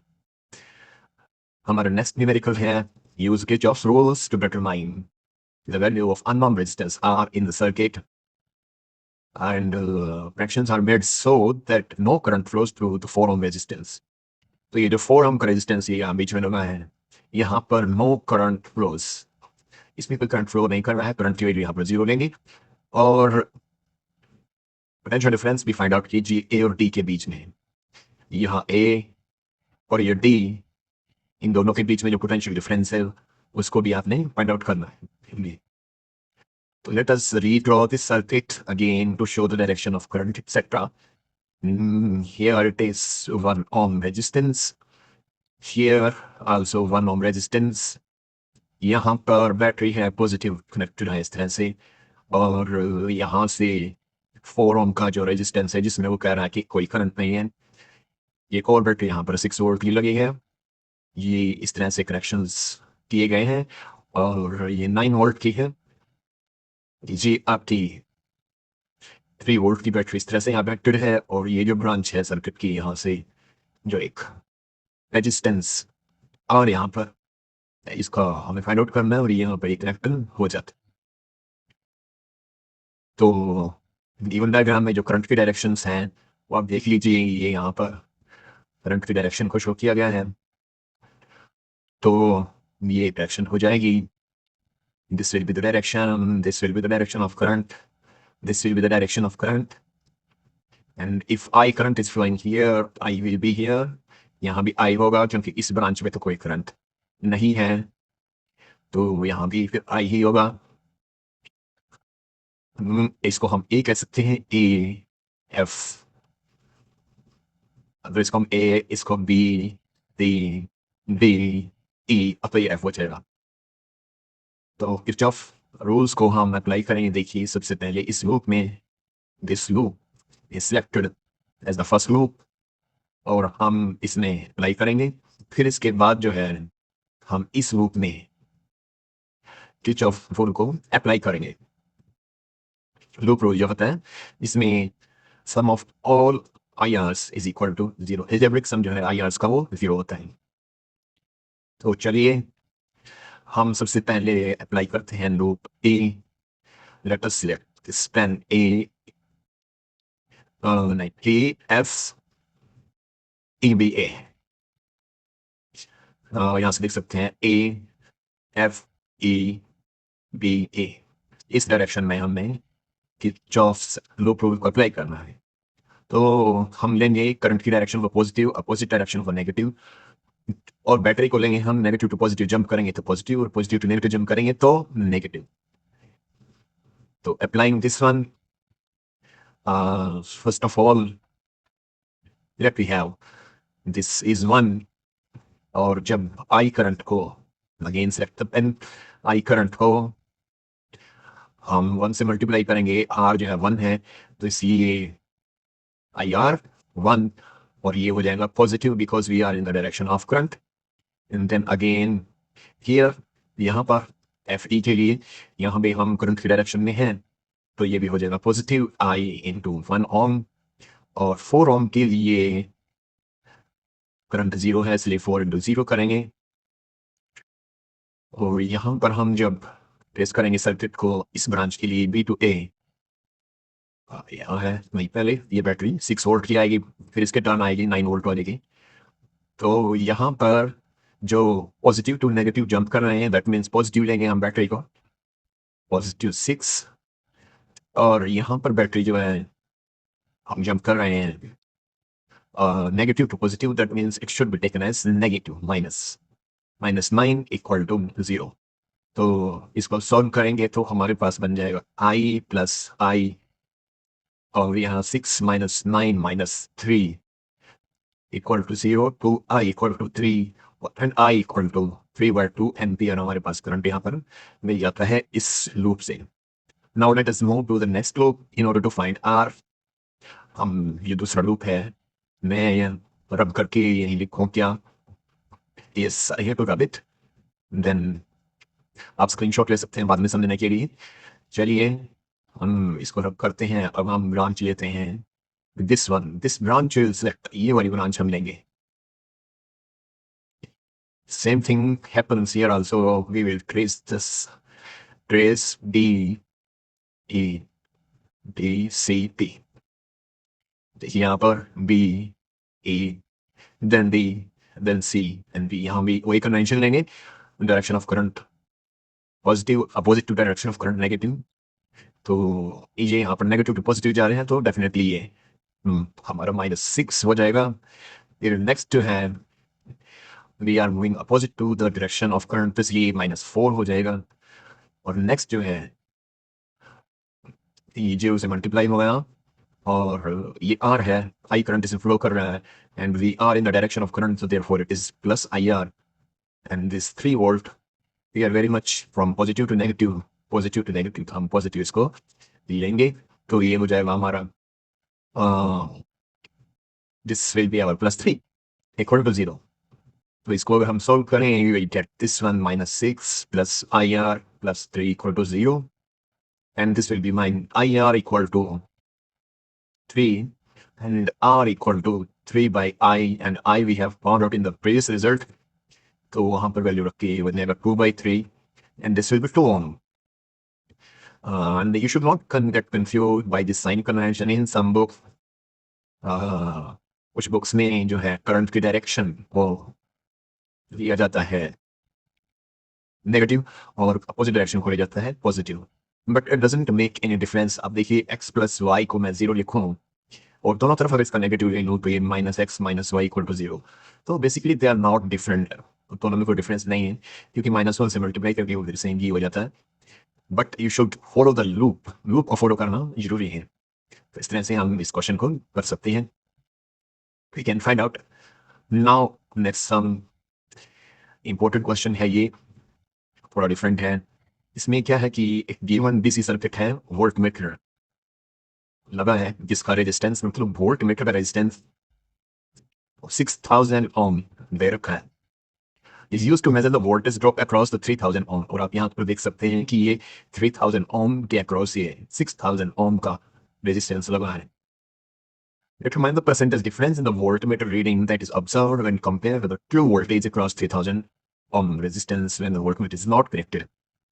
तो क्योंकि 6000 ohm का resistance है तो there must be some potential drop. तो आपने कंपेयर करना है ट्रू वोल्टेज से जब ये रेजिस्टेंस जो रजिस्टर मतलब 6000 का वोल्टमीटर जो है 3000 ओम रजिस्टर क्रॉस नहीं लगा हो, तो दोनों में आपने कंपेयर करना है कि व्हाट इज द वोल्टेज और डिज़ायरेबल नहीं होता वोल्टेज में ड्रॉप इतना ज़्यादा होना, क्योंकि वो जो है सर्किट के ट्रू वोल्टेज को नहीं बताता है। तो चलिए फिर भी हम इसको करते हैं। तो जब ये कनेक्टेड है, सपोज कीजिए ये यहाँ पर कनेक्टेड है, इन दैट स्टेट वोल्टेज जो है, वोल्टेज कितनी होगी? तो इसके अंदर 3000 ओम का जो ये आप 3000 ओम का जो रेजिस्टेंस है, इसके अक्रॉस जब भी इस तरह का क्वेश्चन आएगा तो एक्चुअल में जो पोटेंशियल ड्रॉप होता है वो प्रोपोर्शनल होता है कि जितने रेजिस्टेंस वहां पर सीरीज में लगे हैं और जिसके अक्रॉस वो वोल्ट मीटर लगा है, वो वोल्टेज आपने फाइंड आउट करनी है।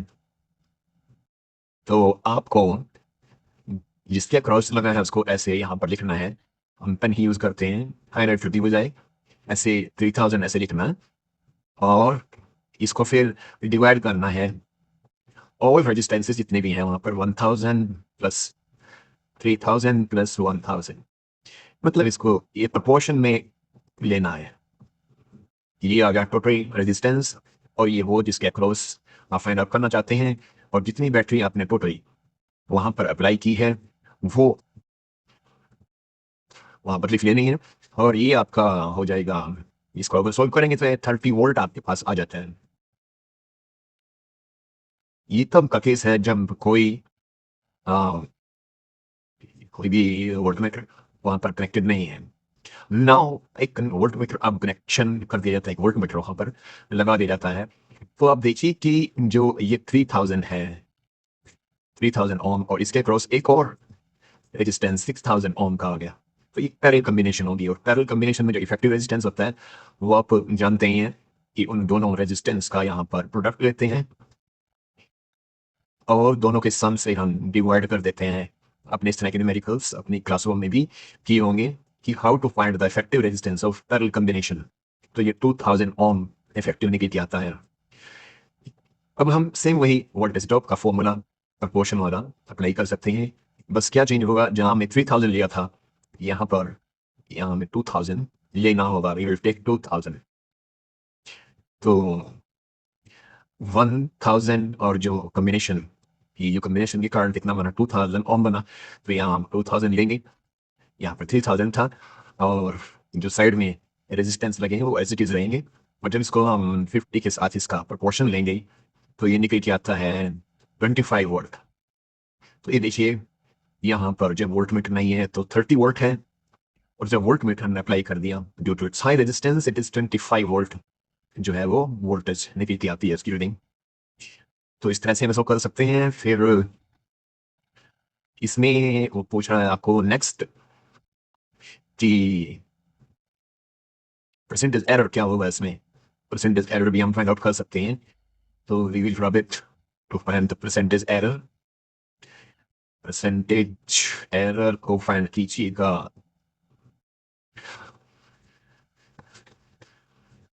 परसेंटेज एरर वो बुलाते हैं डेल्टा वी और V into 100 change in potential v dash minus v over v into 100। 25 था, 30 हमारा पहले से था, किसके रिस्पेक्ट में चेंज आएगा, 30 के रिस्पेक्ट में। तो इसको जब सॉल्व करेंगे ये आएगा हमारा -16.6%। तो जो वोल्ट मीटर की रीडिंग होगी एक्चुअली वो हमारी प्योर रीडिंग थी, जो प्योर वोल्टेज है उसकी 16.6% लेस होगी। तो दिस वेरी मच क्लियर। यहाँ पर एक सेकंड पार्ट आप देख पा रहे हैं एक क्वेश्चन का। इसमें क्या है कि ये यहाँ पर दो रेजिस्टेंस कनेक्टर है, यहाँ पर एक स्विच है, ये किसी फोर्स के अक्रॉस लगा है। तो पावर कंज्यूम्ड इसने पूछा है, determine the power consumed by the circuit in each of the following. जब स्विच ऑन हो, जब स्विच ऑफ हो, तो स्विच क्लोज कर दिया गया है मतलब ऑन है, और ओपन का मतलब है कि स्विच ऑफ है। तो while the switch is close the register R2 is heated so that resistance is doubled. और जब रजिस्टर को हीट किया गया, सर्किट क्लोज किया गया है मतलब ऑन किया गया है, तो तब क्या होगा, जो मतलब तीनों केसेस में आपको इसको बताना है। तो it is very easy to do, क्योंकि आप रिलेशन जानते हैं पावर का और पोटेंशियल का। पहला केस, फर्स्ट केस डिस्कस करते हैं।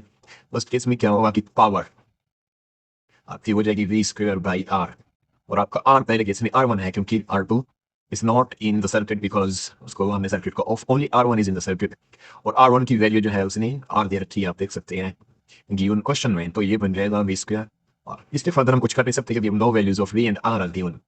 नाउ सेकंड पार्ट, जब आपका सर्किट क्लोज कर दिया गया हो तो पावर हो जाएगी आपकी v square by R equivalent. R equivalent हो गया 3v स्क्वायर, और ये 3 अब मैं बताऊंगा आपको कहाँ से आया। अब देख सकते हैं ये है resistance, this is R is equal to your R and this is your 2R, they are in parallel and their effective resistance तो आपको फाइंड आउट करना आता ही है। इस प्रकार से करते हैं, take the product of these two R into 2R and divide by their sum, तो ये हो जाएगा 2R square 3R 2R/3। 2R/3 जो है वो इसका इफेक्टिव रेजिस्टेंस, और ये वैल्यू जब यहाँ इक्विवेलेंट रेजिस्टेंस में रखी जाएगी R इक्विवेलेंट तो बन जाएगी 2R/3, जो 2R/3 मतलब 3 ऊपर चला जाएगा, तो यहाँ से बना है 3v स्क्वायर बाई 2R।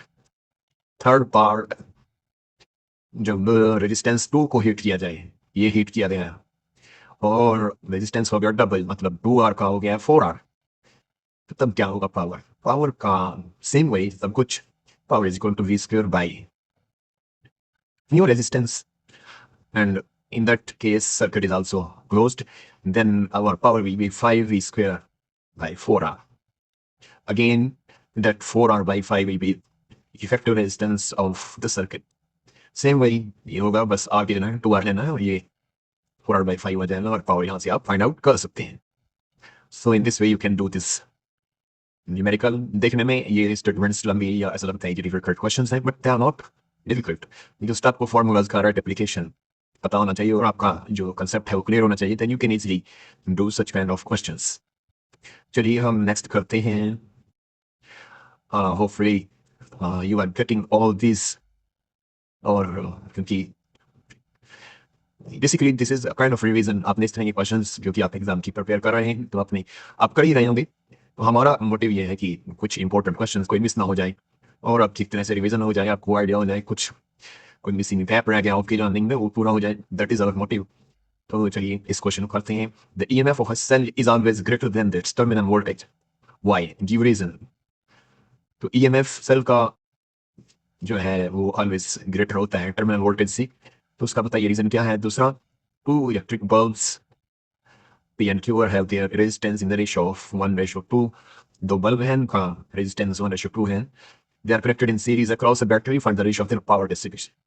दोनों ही रेजिस्टेंस किसी बैटरी के क्रॉस सीरीज में लगे हैं तो पावर डिसिपेशन का रेशियो फाइंड आउट कीजिए। और सी पार्ट में किरचॉफ रूल को अप्लाई करके I1 I2 I3 यहाँ पर सर्किट में फाइंड आउट कीजिए। तो चलिए सबसे पहले इसको पार्ट वाइज करते हैं। पहला जो है पहले में तो एक जस्ट कोई सॉल्व नहीं करना, बस आपने कहना है कि जो ईएमएफ होता है सेल का ऑलवेज ग्रेटर होता है उसकी टर्मिनल वोल्टेज से, क्योंकि जो पोटेंशियल ड्रॉप है किसी सेल के अक्रॉस वो उसके लो रेजिस्टेंस के कारण होता है। पोटेंशियल में ड्रॉप आएगा उसके जो इसका इंटरनल रेजिस्टेंस जो काफी लो होता है उसके कारण होता है। तो ईएमएफ जो है इस तरह से यहाँ हाइयर होगा उसकी टर्मिनल वोल्टेज से, मतलब ईएमएफ जो है उसमें से क्या डिक्रीज हो जाएगा, उसमें से डिक्रीज हो जाएगा ड्रॉप। कौन सा ड्रॉप, जो कि उसके इंटरनल रेजिस्टेंस के कारण है और जो कि काफी कम है। तो चाहे रेजिस्टेंस कम भी हो लेकिन वो डिक्रीज तो कर ही देगा, तो इसलिए ईएमएफ जो है वो ऑलवेज ग्रेटर रहता है। और जब हम उसको टर्मिनल्स के अक्रॉस जो है अप्लाई करेंगे तो डेफिनेटली जो उसका इफेक्टिव होगा तो उसके जो ईएमएफ में से आईआर जो होता है फैक्टर कम होकर ईएम मिलेगा। दैट्स व्हाई ईएमएफ जो है किसी सेल का ग्रेटर होता है टर्मिनल वोल्टेज से। तो ये आपका ए पार्ट आपने इस तरह से डिस्क्राइब कर देना है। और बी पार्ट में हमने फाइंड आउट करना है रेशियोज, रेशियो पावर का रेशियो फाइंड आउट करना है। तो power of bulb P power of bulb Q is equal to current into resistance of Q। So you can see that currents are cancelled and resistance तो 1:2 में है, तो power का ratio भी जो है 1:2 रहेगा। So this thing you need to note down. और रही बात टी पार्ट की, इसमें जो ये आप देख पा रहे हैं तो यहाँ पर हम सिंपली किरचॉफ रूल अप्लाई करेंगे। आप देख सकते हैं डायग्राम में यहाँ पर हम एक इस लूप को लेंगे और एक बार इस लूप को लेंगे। इन दोनों लूप्स में हम जो है किरचॉफ रूल्स को अप्लाई करेंगे। Before applying the Kirchhoff voltage law, हमसे पहले हम इसमें जंक्शन लॉ को अप्लाई कर लेते हैं एट सी। यहाँ पर आप देखिए सी पर जो है ब्रांचेस कैसे बन रही हैं। करंट यहाँ से आया, एक ब्रांच ये बन गई और एक ये ब्रांच बन गई।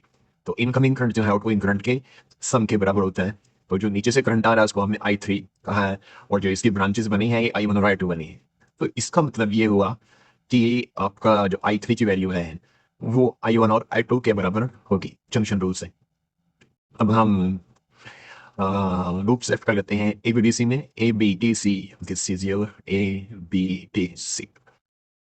यहाँ पर हम ये रूल फॉलो करते हुए चलेंगे।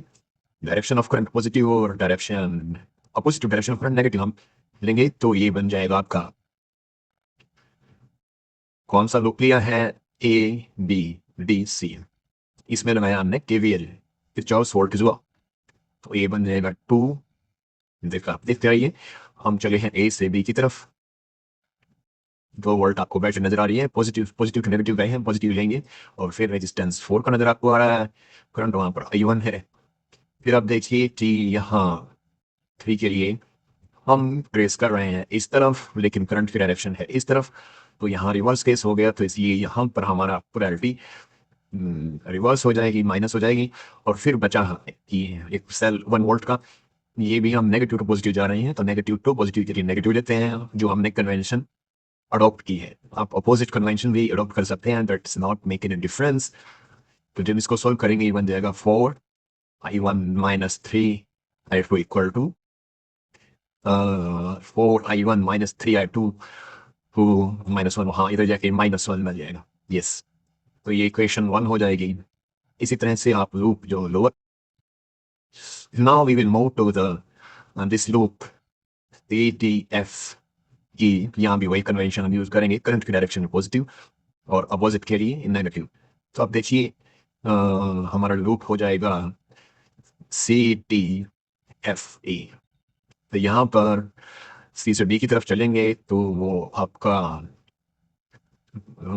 वोल्ट, ये पढ़ते हैं 1 वोल्ट पॉजिटिव होगी, पॉजिटिव टू नेगेटिव। फिर आपका रेजिस्टेंस है 3 ओम का, और यहाँ पर करंट जो है वो I2 है।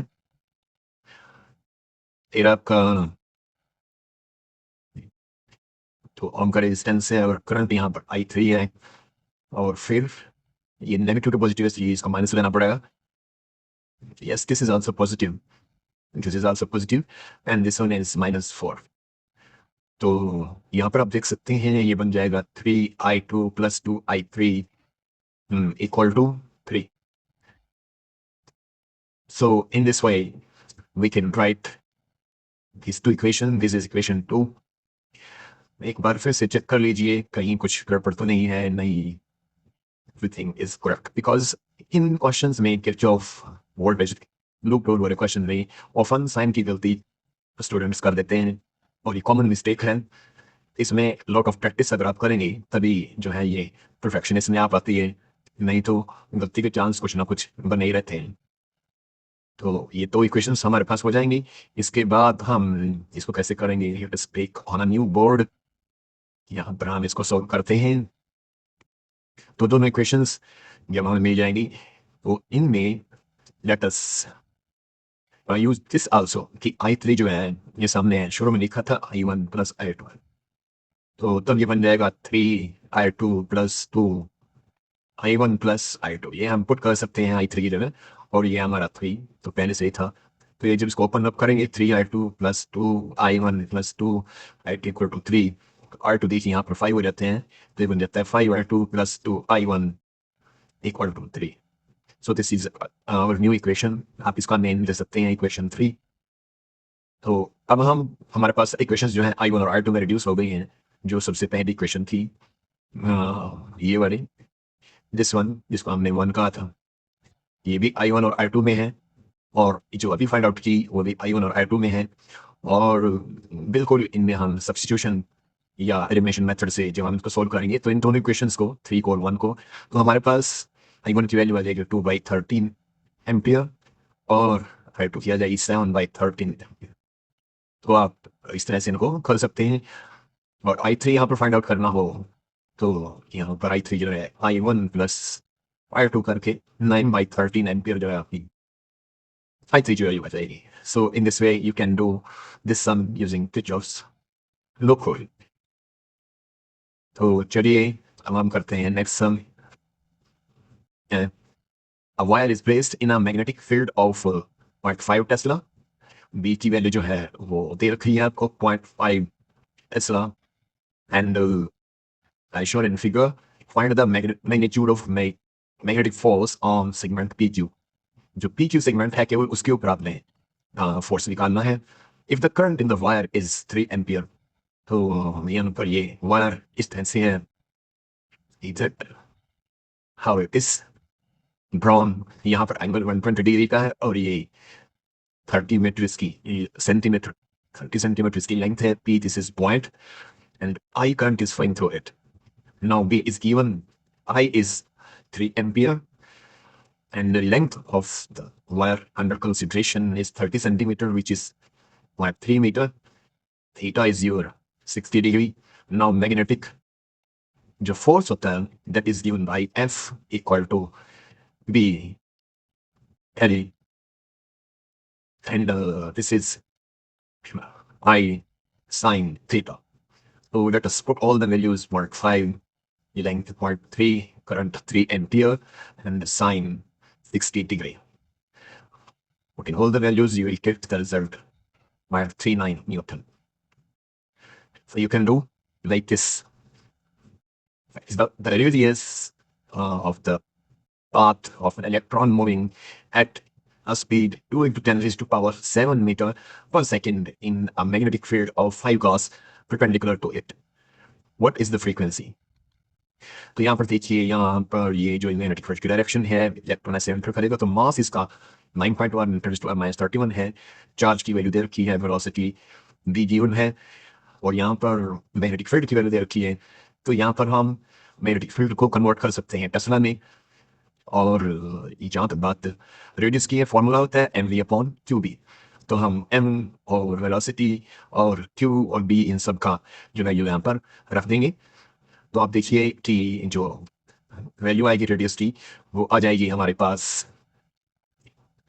0.2275 मीटर। तो इस तरह से हम रेडियस फाइंड कर सकते हैं। Electron of 10 electron volt energy is moving in a circular path in magnetic field of 1.1 that is 1 - 4 weber per metre square. हमें वेलोसिटी फाइंड आउट करनी है और रेडियस तो b जो है गिवन है। और यहाँ पर इस इलेक्ट्रॉन जिसमें ये मूव कर रहा है, यहाँ पर देखिए ये एक सर्कुलर पाथ है और मैग्नेटिक फील्ड की वैल्यू गिवन है। तो इसमें काइनेटिक एनर्जी हमें गिवन है जो 100 इलेक्ट्रॉन वोल्ट है। इलेक्ट्रॉन वोल्ट को वोल्ट में कन्वर्ट कर लेंगे और जब हम वोल्ट में कन्वर्ट करेंगे तो ये बन जाएगा मास, ऑलरेडी हम जानते हैं, और charge an electron we already know. So let us plug in all the values. We have magnetic field and everything. So let us find the velocity. Now the velocity in terms of kinetic energy 2k/m जो formula होता है इसको हम यहाँ पर apply करेंगे और हम सब वैल्यूज को इस तरह से यहाँ पर पुट कर देंगे। So you get this one as our velocity in this case। और इसमें जो नेक्स्ट सम होगा हमारा वो जो है, हाँ, इसमें रेडियस अभी फाइंड आउट करना है। जहाँ तक रेडियस की बात है, रेडियस को फाइंड आउट कर लेते हैं। रेडियस का फॉर्मूला हो जाएगा 2mk/qb और यहाँ पर ऑल द वैल्यूज को हम पुटअप करेंगे और जब हम इस वैल्यूज को प्लग इन करेंगे तो यहाँ पर चार्ज और मैग्नेटिक फील्ड यहाँ इस तरह से आ गया। और देखिए मेकिंग कैलकुलेशंस जब हम कैलकुलेट करेंगे तो हमारे पास जो रेडियस आ गया 1.286 × 10⁻12 metre. So in this way we can do this question. Now next sum, a closely wound solenoid of 2000 turns। जो solenoid है इसके turns given हैं जो कि है 2000 और cross sectional area is 1.6 × 10⁻⁴ metre square, carrying a current of 4 ampere. इसको suspend किया गया है इसके सेंटर से, तो इसका magnetic moment जो है वो फाइंड आउट करना है। तो that can turn in this plane and is suspended through the centre. Now let us find the magnetic moment. वो जो मैग्नेटिक मोमेंट का फॉर्मूला होता है this is very well known, m = NIA, number of turns, current and area of cross section, सबको हम plug in करेंगे तो easily हम मैग्नेटिक मोमेंट फाइंड आउट कर सकते हैं। और ये हो जाएगी हमारी 1.28 एम्पियर मीटर स्क्वायर। इसी सर्कुलर कॉइल में से जब हम करंट पास करते हैं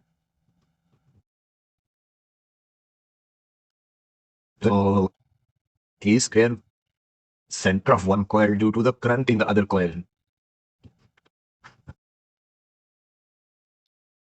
A square plus R square. दोनों का रेडियस सेम है, दोनों को x रखा गया है, तो सेपरेशन कैसे हो गई? 1 2 3 टेस्टिंग स्टार्ट। तो नेक्स्ट क्वेश्चन हमारे पास न्यूमेरिकल जो है वो यहाँ पर टू आइडेंटिकल सर्कुलर कॉइल्स, हमारे पास दो आइडेंटिकल सर्कुलर कॉइल्स हैं और वो कोएक्सियल हैं, जिनका सेम रेडियस है और जिनके बीच में जो सेपरेशन है वो 0.1 मीटर की है और रेडियस भी उनका 0.1 मीटर है। तो जो सेपरेशन है वो 0.1 मीटर है और नंबर ऑफ टर्न्स जो है वो 20 है। रेडियस भी ईच का है वो 0.1 मीटर का है। करंट भी जो फ्लो कर रहा है वो 0.5 एम्पियर का है। तो इसमें फाइंड आउट क्या करना है कि you need to find the magnetic field center of each coil। हर एक कॉइल के सेंटर पर मैग्नेटिक फील्ड की वैल्यू फाइंड करनी है और कौन कौन से केस हैं जब करंट सेम डायरेक्शन में फ्लो कर रहा हो दोनों में, और दूसरे केस में अपोजिट डायरेक्शन में करंट फ्लो कर रहा हो, तो उस तरह से अपने फाइंड आउट करना। तो चलिए पहले हम ये सपोज कर लें कि एक ही कॉइल है और एक कॉइल में जो है करंट फ्लो कर रहा है और किसी कॉइल में अगर करंट फ्लो करता है तो उसके सेंटर पर मैग्नेटिक फील्ड कितना होता है। तो इसको हम 1 कहते हैं और इसको हम कहते हैं 2। तो B1 जो हो जाएगा हमारा हो जाएगा mu not an I upon 2A, मतलब magnetic field at the centre of each coil depends on current. तो ये हो जाएगा mu not an I 4 pi into 10 raised to power minus 7 into 20 into 0.5 and 2 into 0.1. So this comes out to be 6.28। क्योंकि configuration same है तो ये जो value है मैग्नेटिक फील्ड की दोनों कॉइल्स के लिए सेम होगी जब इंडिविजुअल करंट उनमें फ्लो कर रहा हो।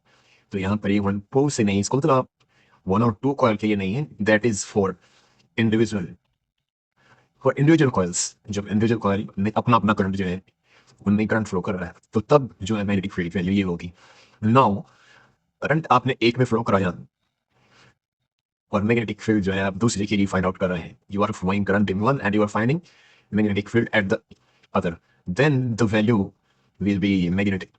B2 की जो वैल्यू होगी वो फॉर्मूला थोड़ा चेंज हो जाएगा, mu not an I A square divided by 2A square plus R square 3 by 2। So this formula you need to memorize.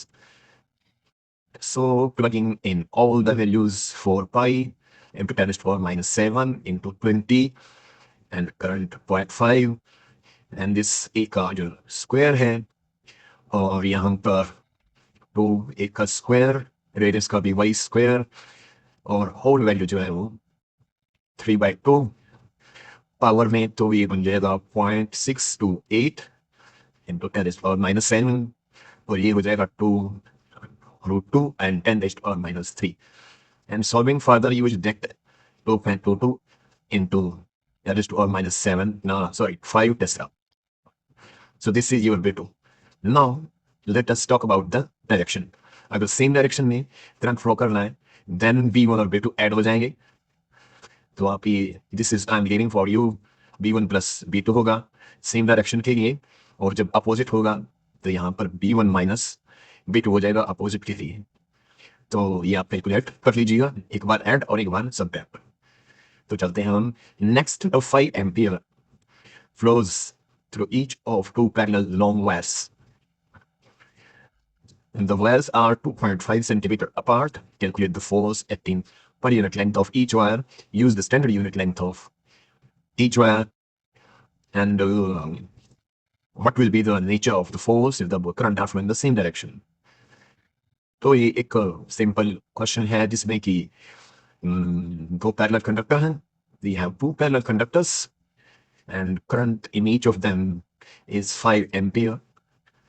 2.5 centimetre जो है सेपरेशन है दोनों के बीच में।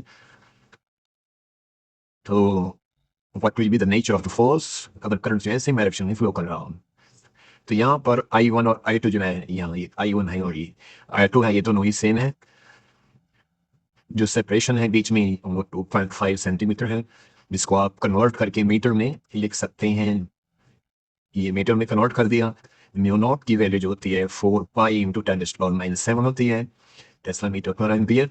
और फोर्स का फॉर्मूला जो है बिटवीन टू पैरेलल कंडक्टर्स आपने याद रखना है, mu not I1 I2 divided by 2 pi r. This need to be memorized. So let us have all these values. 5 into 5 divided by 2 pi into, जहाँ पर इस तरह से ये म्यू नॉट है और 2 पाई, इसमें आप पाई की वैल्यूज को पुट करने की कोशिश मत कीजिए क्योंकि वो कैंसिल हो जाती हैं, ये यहाँ पर कैंसिल हो जाती हैं। और इसको जब हम सॉल्व करेंगे तो फोर्स आपका आ जाएगा 2 इंटू 10⁻⁻⁴ न्यूटन पर मीटर। तो करंट जो है बोथ वायर में सेम डायरेक्शन में फ्लो करेगा, तो इसलिए जो नेचर ऑफ फोर्स है वो अट्रैक्टिव होगी। अगर अपोजिट होता तो वो रिपल्सिव होती। तो इस तरह से ये क्वेश्चन को हम कर सकते हैं। नेक्स्ट है हमारा जो यहाँ पर आ रहा है, a rectangular loop of wire size 2 and 5 centimetre carries, यहाँ पर आप देख सकते हैं एक रेक्टेंगुलर लूप है जिसका साइज दे रखा है 2 centimetre into 5 centimetre. The wires are 2.5 centimeter apart. No, no wire carrying 4 ampere. A long wire, एक long wire है कोई यहाँ पर, long wire carrying 4 ampere current is kept near the loop. जैसे मैंने डायग्राम में दिखाया, इसको यहाँ पर near the loop प्लेस किया गया है। आपने क्या फाइंड करना है, find the torque acting on the loop, torque find out करना है, लूप पर कितना टॉर्क लगेगा, और magnitude and direction of the force on the loop due to the current carrying wire, और जो इस लूप के ऊपर कितना जो है फोर्स लगेगा वो आपने फाइंड आउट करना है। तो चलिए इसको पहले हम टॉर्क फाइंड आउट कर लेते हैं। जो टॉर्क की वैल्यू होती है वो होती है M क्रॉस B। तो यहाँ पर आप देखो as this is dimensions clear है, और डायमेंशंस के साथ साथ this distance is 1 centimetre. Torque की वैल्यू M क्रॉस B होती है, और अगर हम सिंप्लीफाई करके लिखें तो इसको MB sine theta into N unit vector ले सकते हैं। तो M और B की जो डायरेक्शन है वो सेम है, तो थीटा की वैल्यू 0 यहाँ पर हो जाएगी। अब देखिए कि किस तरह से हम ये 0 को डिफाइन कर रहे हैं। देखिए M जो है, M की डायरेक्शन होती है जो एरिया वेक्टर यूनिट वेक्टर होता है, एरिया के साथ ये यूनिट वेक्टर होता है। और जो मैग्नेटिक फील्ड है जिसे इस वायर में ऐसे करंट, तो आप राइट हैंड रूल से जब ऐसे यहाँ पर देखेंगे तो ये टेंजेंट जो इस डायरेक्शन में होगा इन द पेपर, और इसके साथ जो आप परपेंडिकुलर ड्रॉ करेंगे इस रेक्टेंगुलर लूप के साथ, ये भी इसी डायरेक्शन में होगा। तो आप देखिए कि दोनों के बीच में एंगल 0 हो जाएगा। तो जब साइन 0 0 होता है तो टॉर्क भी आपका 0 हो जाएगा।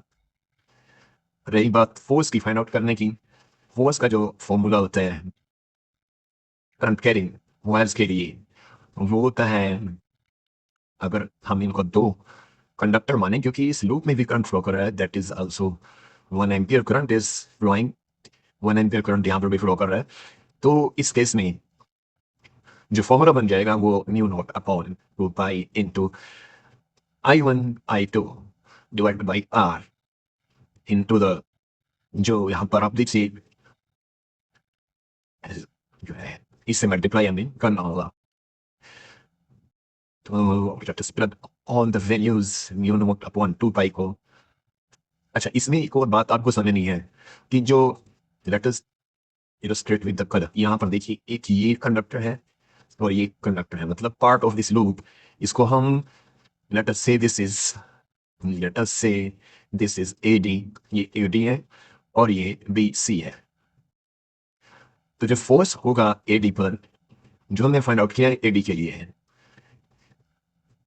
तो यहाँ पर आप देखिए जो वैल्यूज को हम प्लग इन करेंगे ये आ जाएगा आपका म्यू नॉट 2 पाई को ऐसे ही रहने देते हैं, और करंट 4 और 1 यहाँ पर हम पुट कर देते हैं तो 4 into 1 I1 I2, क्योंकि इस स्टेट कंडक्टर में 4 एम्पियर करंट था और इसमें जो आपका एडी है इसमें 1 एम्पियर करंट है, तो 4 into 1 हो जाएगा।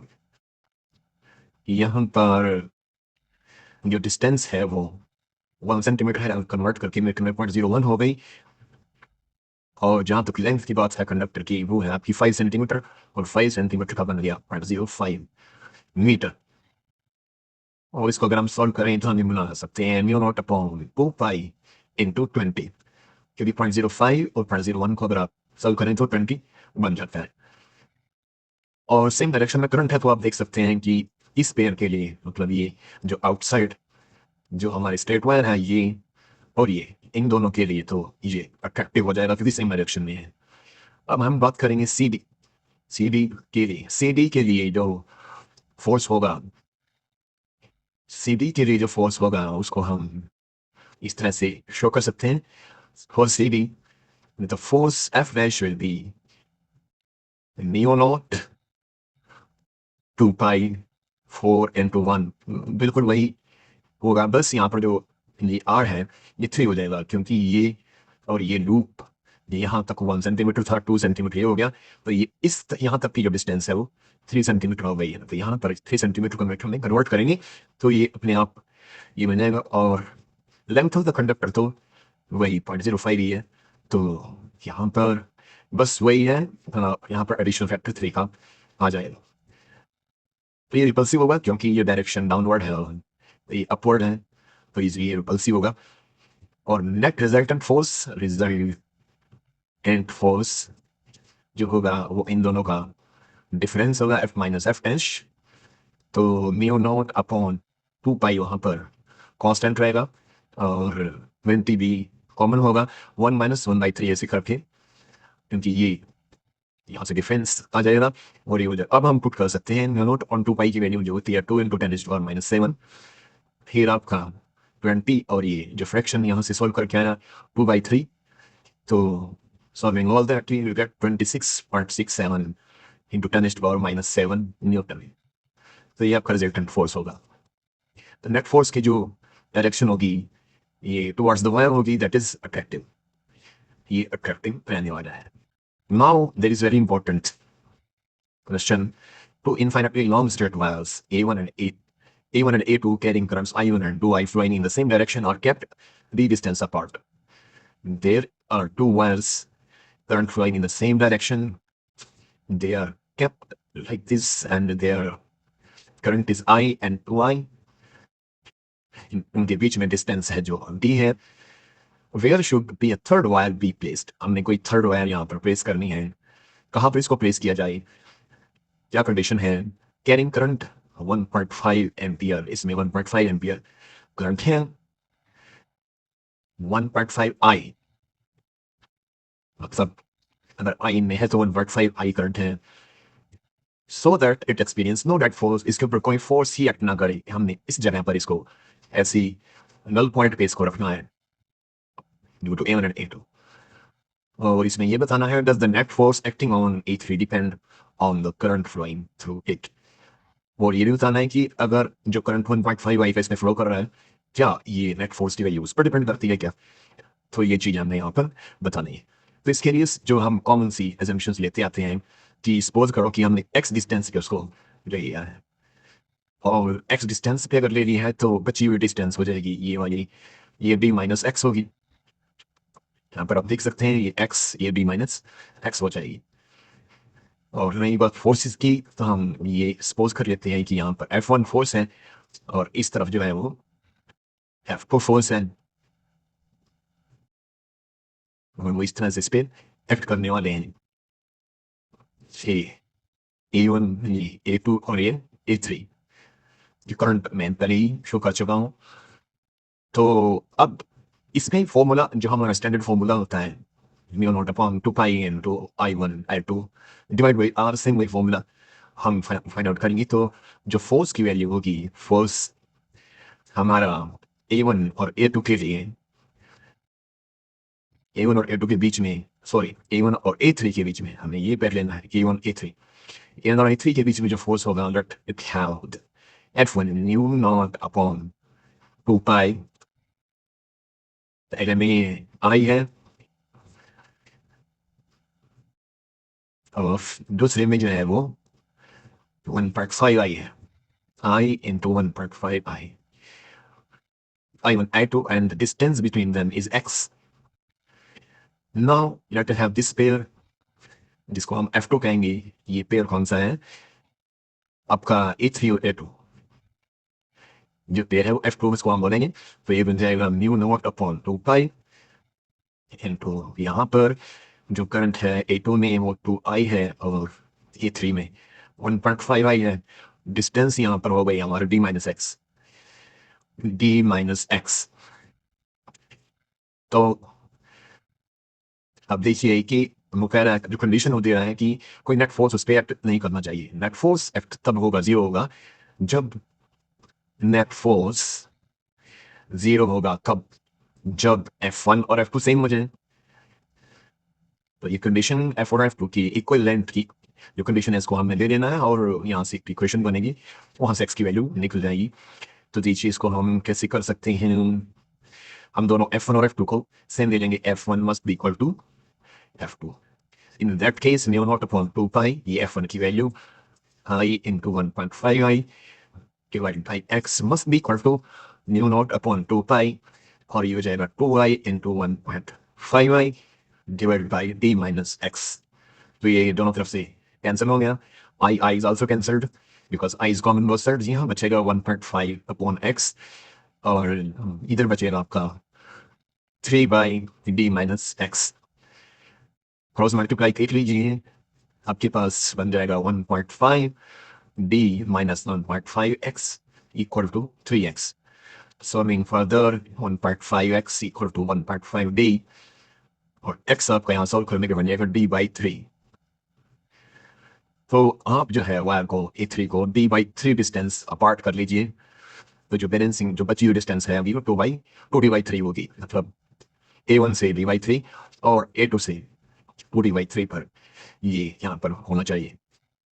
और रही बात जो उसने लास्ट में कंडीशन पूछी थी कि क्या इस नेट फोर्स की वैल्यू जो है वो जो करंट फ्लो कर रहा है उस पर डिपेंड करेगी तो आप कहेंगे कि net force acting on A3 does not depend on the current flowing through it at a same distance the force on the wire A3 is independent of the direction of the current as if current is opposite direction then F1 and F2 will be in opposite direction but will be in equilibrium तो F1 और F2 जो है वो opposite direction में होंगे in that sense और वो equilibrium में होंगे तो इसलिए जो नेट फोर्स है A3 पर वो इस बात पर डिपेंड नहीं करता कि A3 में क्या करंट फ्लो कर रहा है.